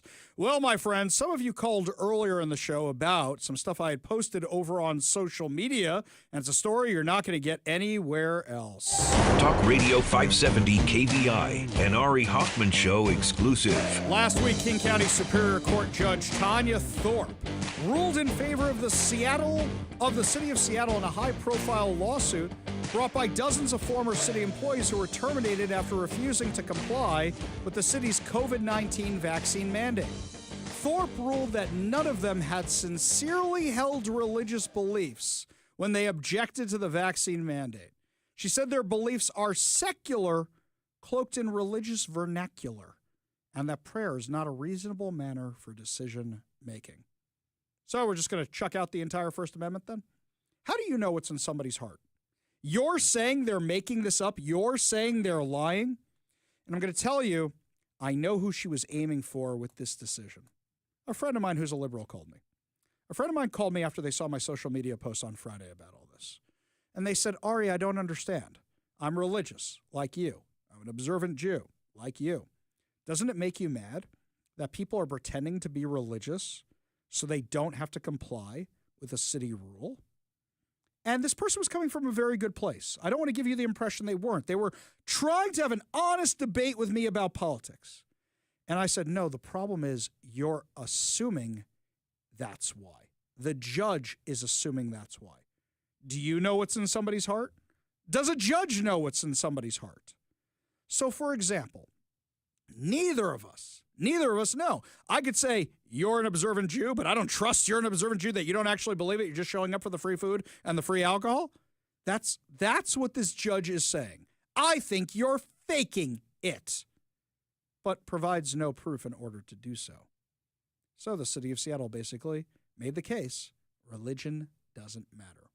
Religion is a crazy belief system, and that Seattle has officially declared war on religion if they hadn't done it already. That was their case. We don't believe you. We don't believe your religion.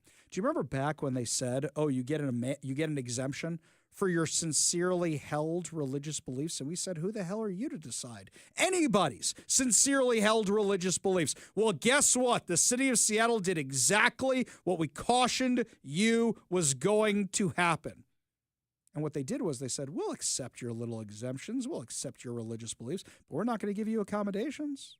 We may accept you believe in that stuff, but we're not going to do anything to accommodate you. In her ruling, Thorpe agreed with arguments presented by the city's outside counsel, granting a motion for summary judgment on most of the plaintiff's claims. The employees from Seattle City Light, Seattle Police Department, Seattle Public Utilities, Seattle Department of Transportation, and the city's Finance/Administration Department had alleged violations of Washington's law against discrimination, Title VII violations of the Civil Rights Act, failure to accommodate religious beliefs, and wrongful termination.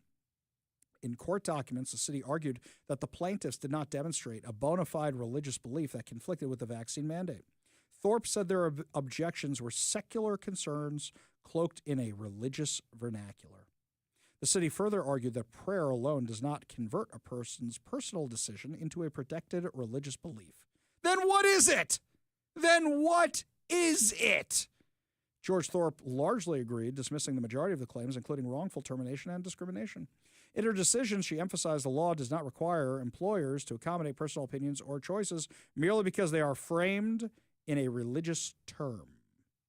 Yeah, maybe you haven't read that Constitution so well. By the way, would it surprise anybody that she's an Inslee appointee? Of course not.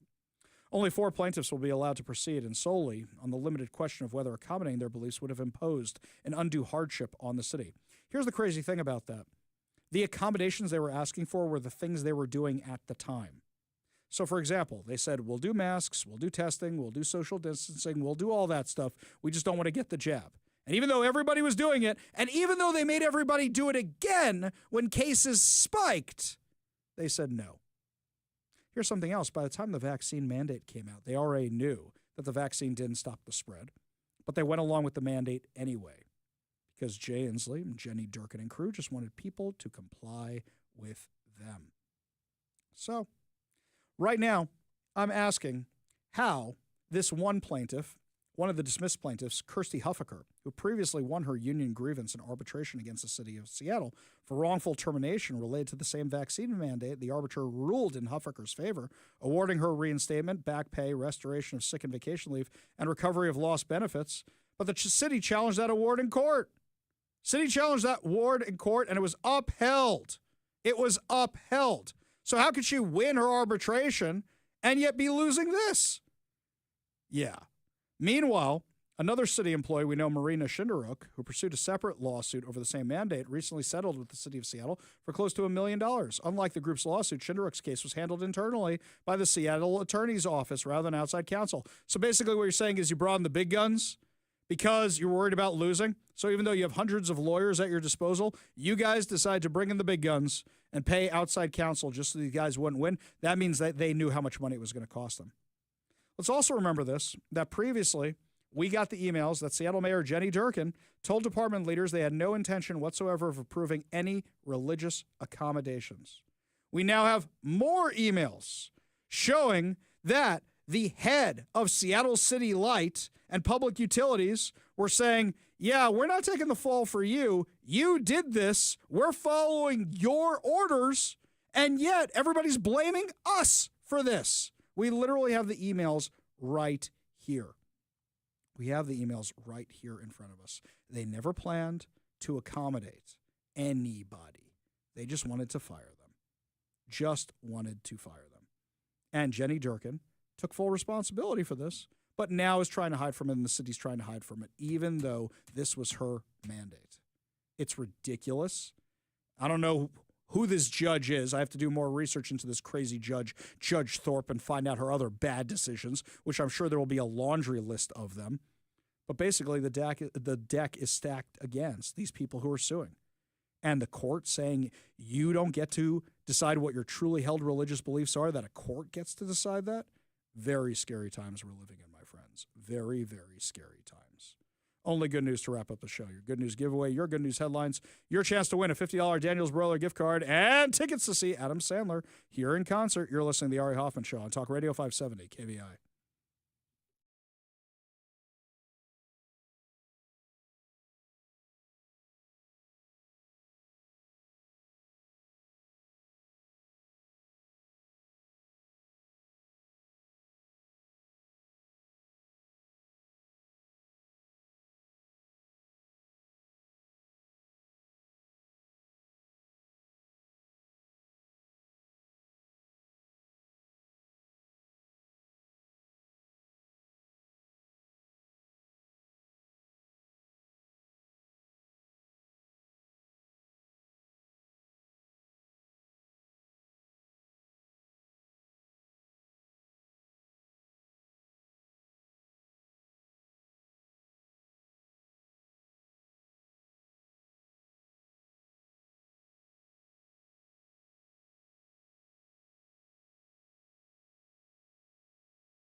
It is time to feel good as we wrap up another amazing episode of the Ari Hoffman Show right here on Talk Radio 570 KVI. And before we get to our good news giveaway, got a great local good news headline. On Friday, we went through all the stats of now Hall of Famer Ichiro Suzuki to talk about what an incredible career and how there are very few as deserving of him as a spot in the Hall of Fame. By the way, did we ever find out which sports writer is the one that didn't vote for him? Literally the one who didn't vote for him.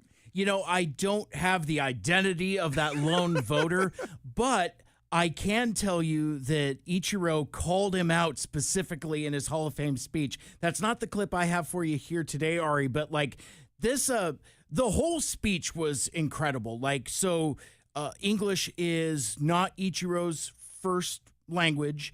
And throughout all of his career, he always spoke through an interpreter.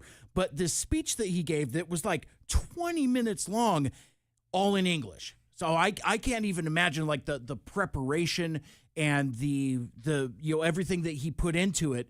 It's occasionally difficult to understand. It's occasionally broken English, but like the commitment that he put into this speech is similar to what he did out on the field. Like, I mean, it's a very Ichiro thing. My point being is like he makes like an anecdote about this lone voter, and he's like, well, I guess 3,000 home runs and 260 hits a year, I guess just wasn't good enough. Oh, by the way, that offer for you to come have dinner at my home is now expired, and just gets a huge laugh. Like, I mean, like he's doing almost like a comedy set here, because like it's funny, but it's also sincere. I had the opportunity to watch some of it on Sunday, and it was like I was telling you and Kevin, I almost rolled a tear, because it was just like he was just so genuine and sincere in his speech. It was incredible. So what I'll say about that is everybody knows I'm a huge Mets fan, and I make fun of the Mariners a lot. But Ichiro is very, very deserving of this kind of stuff. And I remember when he was traded to the Yankees, a friend of mine says, what are they going to do, trade the Space Needle next? That's what they said about Ichiro. That's how iconic he was. And I'll tell you something, I watched the entire speech. And I had the same feeling that you did, Mike, when I'm watching this thing. That's why I brought up the sports writer, by the way. That part stuck out to me. Oh, gotcha. That part stuck out. So with this, I'm watching the thing and going, I wasn't even a fan of this guy, but how can you not be a fan of this guy? And the commitment he put into the speech, and it was emotional. And also something else from a little peek behind the curtain. We have a lot of friends in media. We follow a lot of friends on social media.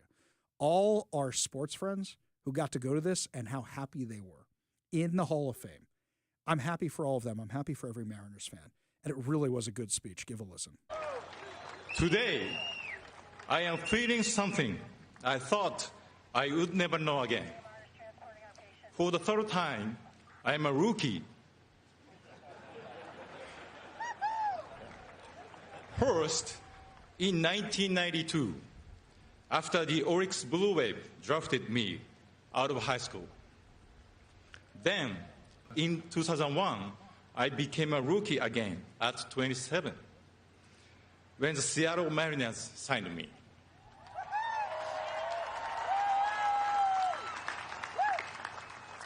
As I look over here now and see men like Rod Carew, George Brett, and Tony La Russa, I realize I'm a rookie again. I got to say, Mike picked a great clip from that speech. Mike went through the whole speech to find one clip we could play. You should watch the entire speech. It is worth your time, just like Mike says, especially if you're a Mariners fan, even if you're not a Mariners fan.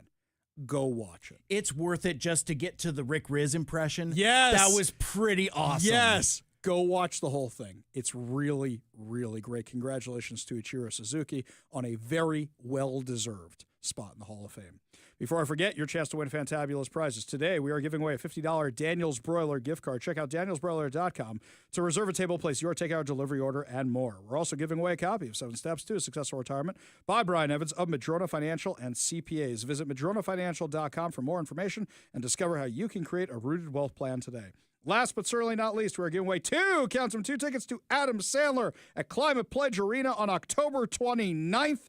You might even see a KVI host there. You can get your tickets now at Ticketmaster.com. That's Ticketmaster.com. All you have to do in order to win these fantabulous prizes is be caller number 10 at 206-421-5757. That's 206-421-5757.